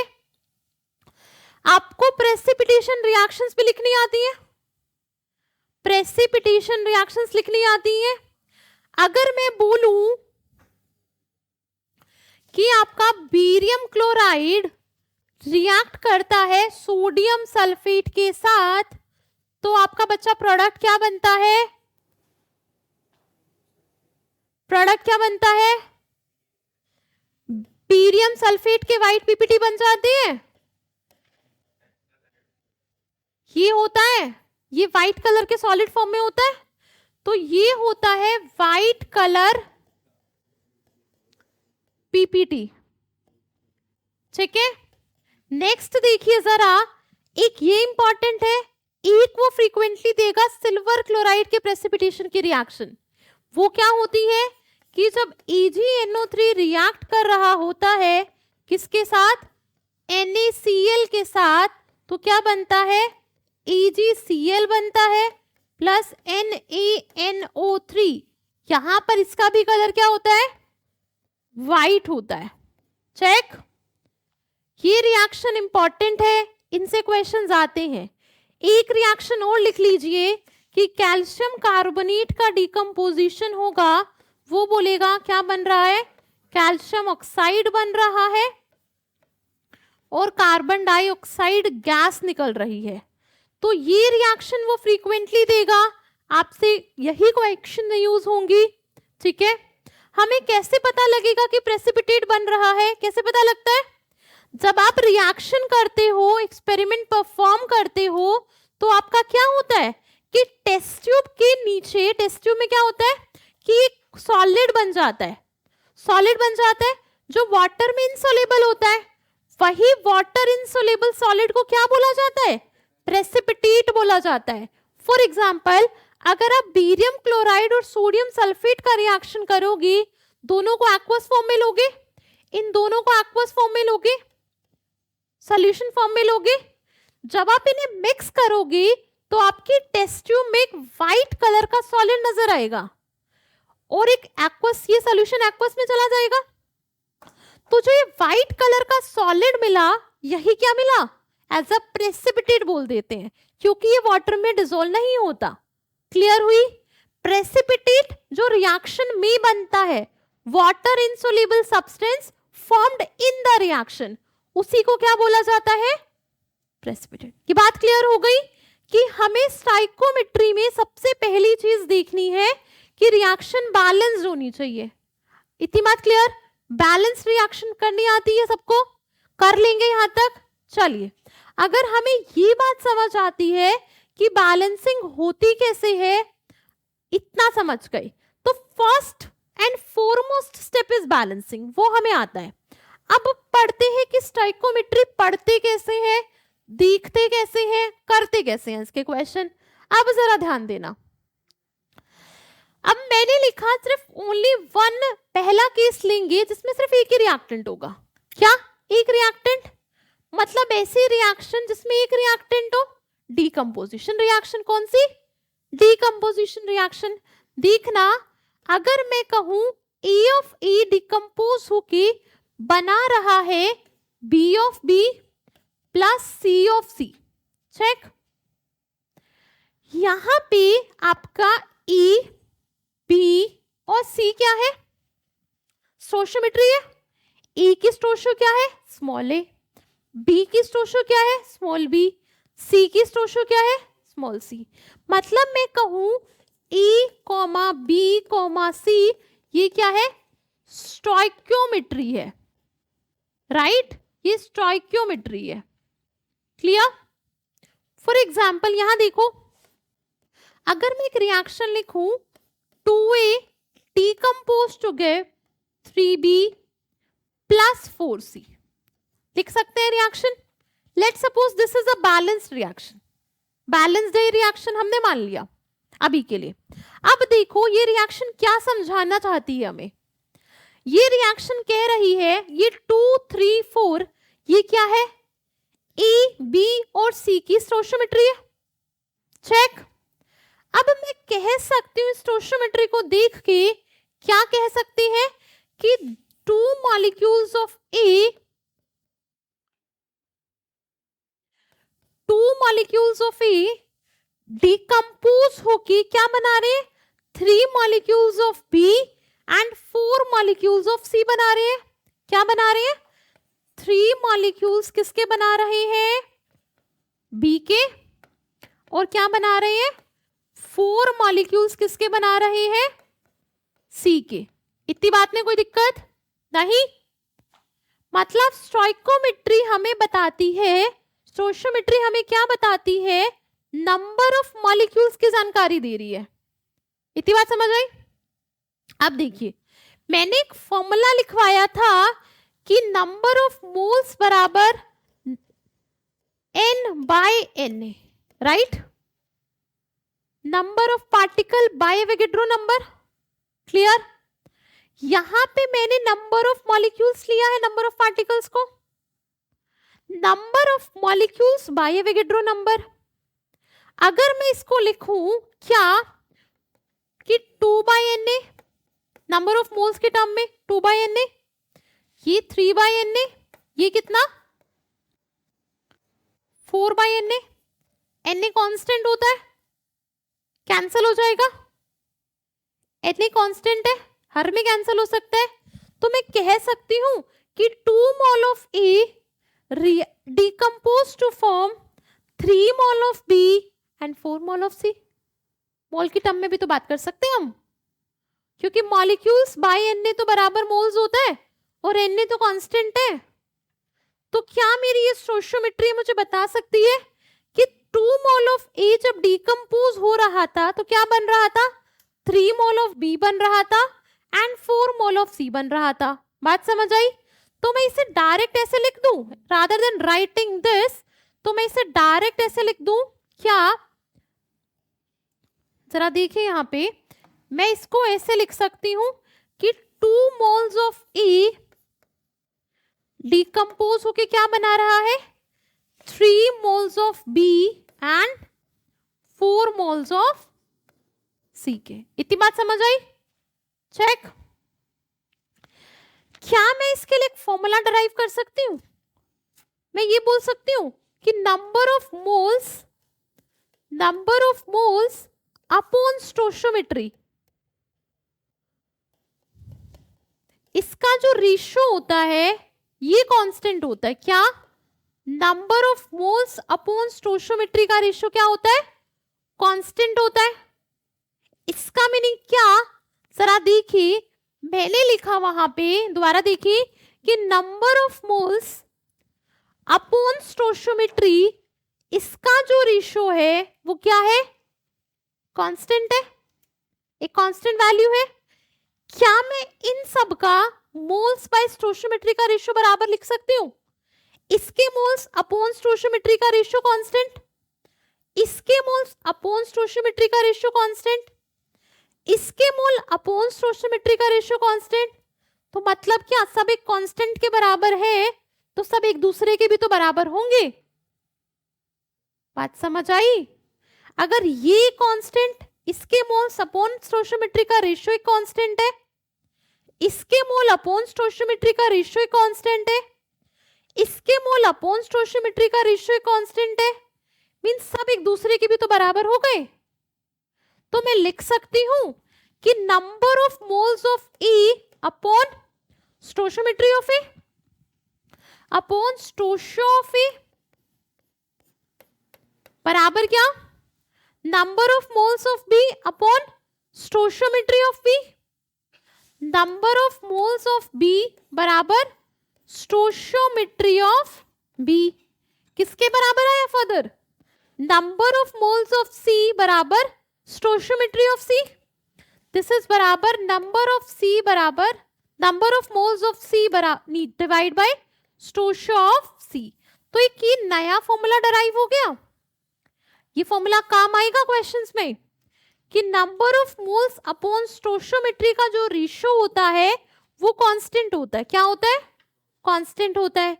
मींस हर एक का आइदर वो रिएक्टेंट हो आइदर वो प्रोडक्ट हो, उसका number of moles upon stoichiometry का रेशियो क्या होता है?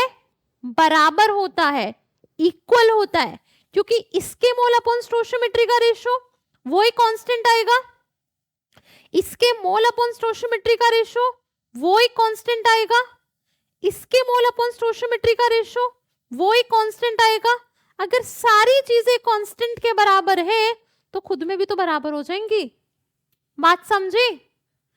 मतलब number of moles bye stoichiometry का रेशियो कांस्टेंट के बराबर होता है। तो यहाँ पे लिख सकते हैं कि number of moles of A upon इसका स्टोशियोमेट्री किसके बराबर? Number of moles of B upon उसका stoichiometry equal number of moles of C by stoichiometry of C. Clear? So ये तीनों एक दूसरे के बराबर आ गए। तो बेसिकली मैंने क्या किया है, number of moles upon stoichiometry का रेशियो बराबर कर दिया सबका। बात समझ आई? क्वेश्चन से समझे? इतनी बात क्लियर है सबको कि स्टोशियोमेट्री में क्या पता लग रहा है, स्टोशियोमेट्री से क्या करना है? Clear? Let's do a question. देखिए जरा एक क्वेश्चन से समझते हैं इसको। क्वेश्चन दे रखा है कि 2A गिविंग 3B प्लस सी। एक रिएक्शन दे रखी है, रिएक्शन दे रखी है 2A गिविंग 3B प्लस सी। ये रिएक्शन है। अब देखो जरा, रिएक्शन में दे रखा है A के मोल कितने? 3। क्वेश्चन में पूछता है B और C के मोल। A के दे रखे हैं, B और C के पूछ रहा है, तो number of moles of A कितने हैं आपके पास? 3। बी और सी के पूछ रहा है। अब देखो दो तरीके इस क्वेश्चन को सॉल्व करने के, दोनों कराऊंगी, जिसको जो अच्छा लगे वो रखना, पर इजी वाला याद रखना हमेशा। देखो मैं कह सकती हूं कि number of moles of A upon stoichiometry of A. Stoichiometry कितनी है ए की स्टोशियोमेट्री कितनी है रिएक्शन में? 2। तो number of moles of A by 2 बराबर number of moles of B बराबर स्टोशियोमेट्री कितनी है? 3 by 3 equal number of moles of C. यहाँ पे स्टोशियोमेट्री कितनी है? कुछ नहीं लिखा होता तो स्टोशियोमेट्री कितनी होती है? 1। तो यहाँ पे इसकी स्टोशियोमेट्री हो गई 1। चेक। मुझे दे रखा है ए के मोल कितने? 3 दे रखी है। तो पहले इसके इतने पार्ट को उठा लो। चेक। तो यहां पे 3 रखना, by 2 is equals to Na upon Nb upon 3। Check. Number of moles of B क्या निकल कर आ गए? 9 बाय 2। कोई दिक्कत? सिमिलरली इसको और इसको भी तो इक्वेट कर सकते हो, या अब ये आ गया तो इन दोनों को इक्वेट कर लो। ठीक है, तो यहां पे अब क्या करो, इसको और इसको इक्वेट कर लो। मतलब number of moles of A by 3 sorry by 2 is equals to number of moles of C by 1। A के मोल्स कितने दे रखे हैं? मेरे पास है 3। A के मोल्स है 3, तो 3 बाय 2 किसके बराबर हो गया? Number of moles of C के बराबर। इजी है फॉर्मूला से। एक और मेथड देख लो जरा, जिसको अगर फॉर्मूला याद ना रहे तो यूनिटरी मेथड लगाया आना। वो मेथड क्या कहता है जरा देखना। रिएक्शन गिवन है 2A giving 3B plus C, यही है। क्या कहती है रिएक्शन? पढ़ो। कहती है जब 2 मोल A के डिकम्पोज हो रहे हैं तो कितने मोल बन रहे हैं B के? 3। और C के कितने मोल बन रहे हैं? 1। मैंने कहा ये कहती है कि 2 मोल ऑफ A, स्टोशियोमेट्री 2 है, मतलब 2 मोल ऑफ A जब डिकम्पोज होंगे तो मेरे पास 3 मोल बनेंगे किसके? B के। 1 मोल बनेगा किसका? C का। क्लियर? तो मैं लिख सकती हूं कि 2 mole of A will give 3 mole of B. Check, question में कितने दे रखे थे? 1 मोल 3। तो अगर 2 mole of A 3 mole of B देते हैं तो 3 मोल ऑफ ए कितना देंगे? 3 मोल ऑफ ए कितना देंगे बच्चा? 3/2 इंटू 3 मतलब 9/2 मोल ऑफ बी देंगे। इतने मोल देंगे बी के। बात बराबर? बात बराबर है। बस फॉर्मूला से निकाल लेंगे, मैंने यूनिटरी मेथड से निकाल दी। सिमिलरली सी के मोल भी निकाल सकते हैं, यूनिटरी मेथड से निकाल सकते हैं। तो देखिए जरा, अगर मैं कहूं कि यहां पे 2 मोल ऑफ ई डिकम्पोज होके 1 मोल देते हैं किसका? सी का। मतलब 2 मोल ऑफ ई मुझे देते हैं 1 mole of C. Check, question ने कितने दे रखे थे मोल? मुझे 3 मोल दे रखे हैं क्वेश्चन में। तो मेरे 3 मोल ऑफ ई कितना देंगे? 2 से 1 मिलता है तो 3 से कितना मिलेगा? 1/2 मल्टीप्लाई बाय 3 मतलब 3/2 मोल ऑफ सी मिलेगा। ये मिलेगा मुझे 3/2 मोल ऑफ सी। सो ये हो गया फॉर्मूला से निकालना, ये डायरेक्ट वाला यूनिटरी मेथड। तो आपके पास अब दोनों मेथड्स है स्टोइचियोमेट्री के। आपकी मर्जी है कौन सा रखना है, आपकी मर्जी है कौन सा यूज करना है, पर जो भी यूज करो इसमें गलती होने के चांसेस बहुत कम है, क्योंकि डायरेक्ट आपके पास फॉर्मूला है। वहां पे जब यूनिटरी मेथड लगाएंगे तो गलती होने के चांसेस बढ़ जाते हैं, समझे? यूनिटरी मेथड में यहाँ पे गलती होने के चांसेस बढ़ जाते हैं। बस ये एक मेथड है कि आपका जब यहाँ से आंसर आ गया है, अगर आपको क्रॉस वेरीफाई करना है कि मैंने जो आंसर निकाला क्या वो आंसर सही था या क्या वो आंसर गलत था, तो आप एक बार क्रॉस वेरिफिकेशन ले सकते हैं इस मेथड से। मेरी बात समझ गए कि इस मेथड को रखना याद जरूर, किस लिए? अपने आंसर को क्रॉस वेरीफाई कर लेना, समझे? बात समझ आ गई स्टोइचियोमेट्री? चलिए क्वेश्चंस करते हैं। क्वेश्चन देखो, क्वेश्चन कहता है, क्वेश्चन पढ़ना। क्वेश्चन कह रहा है calculate the mole of hydrogen and nitrogen produced when 5 moles of ammonia are decomposed on heating. कितने मोल डिकम्पोज हो रहे हैं? 5 मोल अमोनिया के डिकम्पोज होते हैं हीटिंग से। तो रिएक्शन क्या होती है अमोनिया के डिकम्पोजिशन की? जब अमोनिया गैस डिकम्पोज होती है क्या बनता है? नाइट्रोजन गैस बनती है और हाइड्रोजन गैस बनती है, यही बनता है। चेक, तो यहां पर इसकी बैलेंसिंग कर ले। हो गई बैलेंस? हो गई बैलेंस? क्वेश्चन पढ़ लो दोबारा। क्वेश्चन कह रहा है कि 5 मोल ऑफ अमोनिया डिकम्पोज होती है हीटिंग से। कितनी मोल? 5 मोल। 5 मोल मेरे पास अमोनिया की है, वो डिकम्पोज होंगे हीटिंग से। चेक, अब देखना हमें कैसे करना है इस क्वेश्चन की अप्रोच। हम अपने फॉर्मूले से चले, फॉर्मूला से चलेंगे तो क्या होगा? फॉर्मूला कहता है number of moles of ammonia divide किससे करूं? स्टोइचियोमेट्री से। तो यहां पर इसका स्टोइचियोमेट्री कितना दे रखा है? 2 डिवाइड बाय 2 बराबर कितना? Number of moles of N2 divide by stoichiometry कितनी? 1। तो ये बराबर हो गया number of moles of N2 by 1 बराबर number of moles of hydrogen by 3 number of moles of H2 by 3। Simple formula आ गया। हमें अमोनिया के मोल थे 5, यहां पे रखना, तो मतलब 5/2 is equal to number of moles of N2। तो N2 के मोल्स कितने आ गए? 5/2 आ गए। सिमिलरली क्या मैं number of moles of hydrogen भी निकाल सकती हूँ? तो यहाँ पे number of moles of hydrogen किसके बराबर? 3 into number of moles of ammonia by 2। अरे सिंपल रखो, by 3 is equal to number of moles of ammonia by 2 रख सकती हूँ. दिस बाय दिस बराबर this by this. Check. This by this बराबर this by this. Ammonia के moles कितने हैं आपके पास? 5. तो ये रख दो 5/2.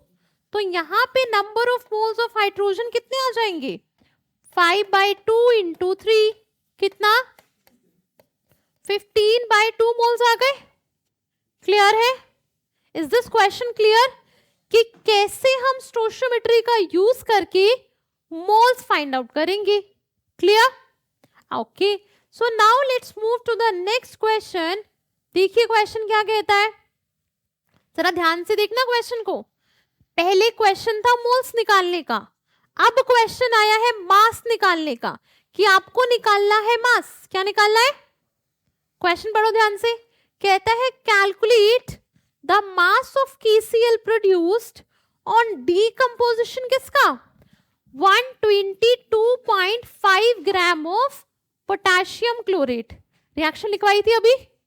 पोटेशियम क्लोरेट जब डीकंपोज होता है तो क्या रिएक्शन होती है? KClO3 डीकंपोज होके क्या बनाता है? KCl बनाता है और ऑक्सीजन गैस निकल जाती है. यही था. यहां पे बैलेंसिंग हो गई. क्लियर? बैलेंस्ड. आगे क्वेश्चन ने दे रखा है कि 122.5 ग्राम ऑफ पोटेशियम क्लोरेट. मास दे रखा है पोटेशियम क्लोरेट का. हमें दे रखा है मास ऑफ KClO3 कितना? 122.5. तो इसके नंबर ऑफ मोल्स निकाल लेंगे क्योंकि इसका मोलर मास भी पता है. तो इसके number of moles of KClO3 क्या हो गए? Mass is 122.5 and molar mass is 367.5. कितना आया? 1/3. कितना आएगा कैलकुलेट करना? 1/3. अरे डेसिमल से डेसिमल कैंसिल करो. This by this, this is third, तो 1/3 होगा सिंपल. तो दिस इज 1/, इतनी मास तो हमें भी आती है ना, 1/3. चलिए हम यहां तक आ गए. निकालना क्या? KCl का मास. KCl का मास निकालना है. अब मैं स्टोइचियोमेट्री से पहले इसके मोल्स निकाल सकती हूँ. मुझे KClO3 के मोल्स पता लग गए, मैं KCl के मोल्स निकाल सकती हूँ. तो स्टोइचियोमेट्री से जब आप लगाएंगे तो क्या लिखेंगे कि number of moles of KClO3 upon उसका स्टोइचियोमेट्री कितना है? 2. Stoichiometry 2 is equals to number of moles of KCl. Stoichiometry कितना? 2. ठीक है. तो ये नंबर ऑफ मोल्स थे 1/3 into 2 is equals to number of moles of KCl upon 2. तो यहां पे number of moles of KCl कितने आ गए? 1/3 आ गए. सिंपल. अरे 2 मोल से 2 मोल मिलते हैं तो 1/3 से कितने मिलेंगे? 1/3. Check. Number of moles of KCl आ गए 1/3. इसका मॉलिक्यूलर मास हम निकाल सकते हैं. मॉलिक्यूलर मास ऑफ KCl क्या कितना होता है? पोटेशियम का 39 प्लस क्लोरीन का 35.5 कितना आ गया? 74.5. मॉलिक्यूलर मास है, मोल से क्या मास नहीं आ जाएगा? सिंपल. आगे निकाल लेंगे. Easy question. तो बेसिकली हम स्टोइचियोमेट्री से मास भी निकाल सकते हैं. पहला कॉन्सेप्ट क्या है? मोल्स निकालने हैं. सबसे पहले मोल्स निकालेंगे, उससे मास भी निकल जाएगा. क्लियर? अब देखिए सेकंड वेरिएशन समझ आया कि जब हमें मास दे रखा और मास पूछा हो. पहले क्वेश्चन में मोल्स दे रखे थे, मोल्स पूछे थे. यहां उसने मास दे रखा है, मास पूछा है. ठीक है. अब देखिए थर्ड वेरिएशन जरा देखना. ये वेरिएशन देखो क्या दे रखा है? मास दे रखा है, वॉल्यूम पूछा है. उसने कहा है 25 gram of calcium carbonate decompose हो रहा है और क्या निकल रही है? कार्बन डाइऑक्साइड गैस निकल रही है. तो जो ये कार्बन डाइऑक्साइड गैस मिली ना आपको, इसका वॉल्यूम बता दो। अब वो क्या पूछ रहा है, मास देके वॉल्यूम पूछ रहा है। बात समझे मेरी, मास देके उसने वॉल्यूम पूछा। क्या क्वेश्चन में क्या है कि आपने कैल्शियम कार्बोनेट को डिकम्पोज कर दिया हीट करके, राइट। तो देखो रिएक्शन क्या थी, जब कैल्शियम कार्बोनेट हीट करके डिकम्पोज होता है तो क्या बनता है, कैल्शियम ऑक्साइड बनता है। तो कौन सी गैस निकल जाती है, कार्बन डाइऑक्साइड गैस निकल जाती है। पता है बात, इसमें ये गैस इवॉल्व हो जाती है एटमॉस्फेयर में, ठीक है। अब कितना ग्राम दे रखा है, 25 ग्राम, 25 ग्राम कैल्शियम कार्बोनेट दे रखा है। तो यहां पे मास दे रखा है किसका, कैल्शियम कार्बोनेट का, कितना, 25 ग्राम। चेक, मोलर मास निकाल लेंगे इसका।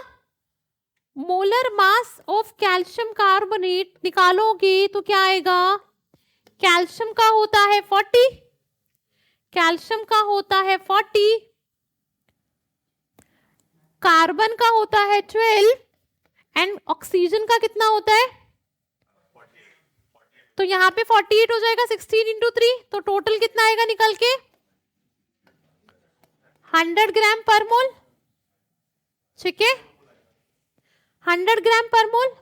तो यहां पे जब नंबर ऑफ मोल्स निकालोगे तो क्या आएगा, मास, यहां mass by molar mass, clear, mass by molar mass. Mass कितना है 25 ग्राम, मोलर मास कितना है 100 ग्राम पर मोल, तो कितना आया 1/4 मोल। समझ आई यहां तक। अब देखना जरा, 1 मोल कैल्शियम कार्बोनेट डिकम्पोज होता है तो स्टोइचियोमेट्री कहती है कि 1 मोल डिकम्पोज होके 1 मोल कैल्शियम ऑक्साइड बन रहा है और 1 मोल ही कार्बन डाइऑक्साइड गैस निकल रही है। स्टोइचियोमेट्री 1 है ना सबकी, मतलब 1 मोल कैल्शियम कार्बोनेट जब डिकम्पोज होगा तो 1 मोल कैल्शियम ऑक्साइड बनेगा और 1 मोल ही कार्बन डाइऑक्साइड गैस निकल जाएगी। बात समझ आई कि number of moles of calcium carbonate बराबर किसके, number of moles of carbon dioxide. बात समझ आई, फॉर्मूले से भी निकालोगे तब भी बराबर आएंगे क्योंकि स्टोइचियोमेट्री तो 1 है। अगर तुम फॉर्मूला से करोगे तो कैसे चलोगे कि number of moles of calcium carbonate upon 1 number of moles of carbon dioxide by 1। Check, 1 से 1 तो कैंसिल, खत्म। तो क्या आया, कैल्शियम कार्बोनेट के मोल्स बराबर कार्बन डाइऑक्साइड के मोल्स, कितने हैं 1/4 है, ये है हमारे 1/4। निकालना क्या है क्वेश्चन में, volume, volume number of moles होता है वॉल्यूम ऑफ गैस अपॉन 22 ये बराबर आ गया 1/4 के, तो वॉल्यूम निकल जाएगा, this will be equals to कितना 22.4 अपॉन कितना 5.6 लीटर। निकाल लेंगे। तो हमें करना क्या है, करना क्या है, ध्यान से देखा अगर हमने तीनों क्वेश्चन को, तो हमने देखा कि मोल्स दे रखे हैं, मोल्स पूछ सकता है, मोल्स दे रखे हैं, मास पूछ सकता है, मास दे रखे हैं, सिंपली मास पूछ सकता है, मास देखे वॉल्यूम पूछ सकता है, मोल्स देखे वॉल्यूम पूछ सकता है। मतलब क्वेश्चन में एट द सेम टाइम मुझे स्टोइचियोमेट्री पता होनी चाहिए कैसे लगेगी और मुझे मोल्स पता होनी चाहिए कैसे निकालने हैं। सिंपली लास्ट में गेम मोल्स का ही है, हम रिएक्शन को मोल्स की टर्म में चलाएंगे, वॉल्यूम निकाल लेंगे, मोल्स की टर्म में चलाएंगे, मास निकाल लेंगे, निकाल लेंगे। तो बेसिकली हम कह सकते हैं, जरा ध्यान से देखना, क्या मैं ये कह सकती हूं फॉर अ इक्वेशन, देखिए जरा, H2 plus Cl2 gases form होती है, give rise to 2HCl gas. क्या मैं इस रिएक्शन के लिए ये बातें लिख सकती हूं, ध्यान से देखो, क्या मैं इस रिएक्शन के लिए बातें लिख सकती हूं कि one molecule of hydrogen, one molecule of H2 react कर रही है कितने मॉलिक्यूल ऑफ क्लोरीन से? वन मॉलिक्यूल तो एक है ना, स्ट्रोशो तो वन है, तो एक स्ट्रोशो हाइड्रोजन की, मतलब one molecule of hydrogen react करता है कितने मॉलिक्यूल क्लोरीन के? One molecule of chlorine. One molecule, कितने मॉलिक्यूल ऑफ HCl बनते हैं? टू मॉलिक्यूल, क्योंकि स्ट्रोशो कितनी है? चेक, ये बात इसके लिए ट्रू है, ट्रू है। इसी को मोल्स की टर्म में लिख सकते हो, मतलब लिख सकते हो कि वन मोल हाइड्रोजन रिएक्ट कर रही है वन मोल क्लोरीन के साथ और 2 मोल HCl दे रहा है। क्या ऐसे लिख सकती हूं? लिख सकते हैं, कोई दिक्कत? अब जरा देखना अगली बात, क्या मैं इसे ऐसे लिख सकती हूं कि 2 ग्राम हाइड्रोजन रिएक्ट कर रही है 71 ग्राम क्लोरीन से और मुझे क्या दे रही है? 36.5 ग्राम ऑफ HCl इंटू 2। ठीक, क्या मैं ये लिख सकती हूँ? देखो कैसे लिखा मैंने ये बात। 1 मोल ऑफ हाइड्रोजन गैस का मास कितना? 2 ग्राम। 1 मोल क्लोरीन गैस का मास कितना? 71 ग्राम। 2 मोल HCl का मास कितना आएगा? 73 ग्राम। तो मतलब मैं इस रिएक्शन को मॉलिक्यूलर मास की टर्म में चला सकती हूँ, मोल्स की टर्म में चला सकती हूँ, मॉलिक्यूल्स की टर्म में चला सकती हूँ। क्या मैं ये लिख सकती हूँ कि V volume of hydrogen react करता है V वॉल्यूम ऑफ क्लोरीन के साथ to give 2V volume of HCl? Volume की टर्म में भी तो चला सकते हैं, क्योंकि नंबर ऑफ मोल बराबर वॉल्यूम अपॉन 22.4। 22.4 कांस्टेंट होगा, कट जाएगा सब में। बात समझ आई?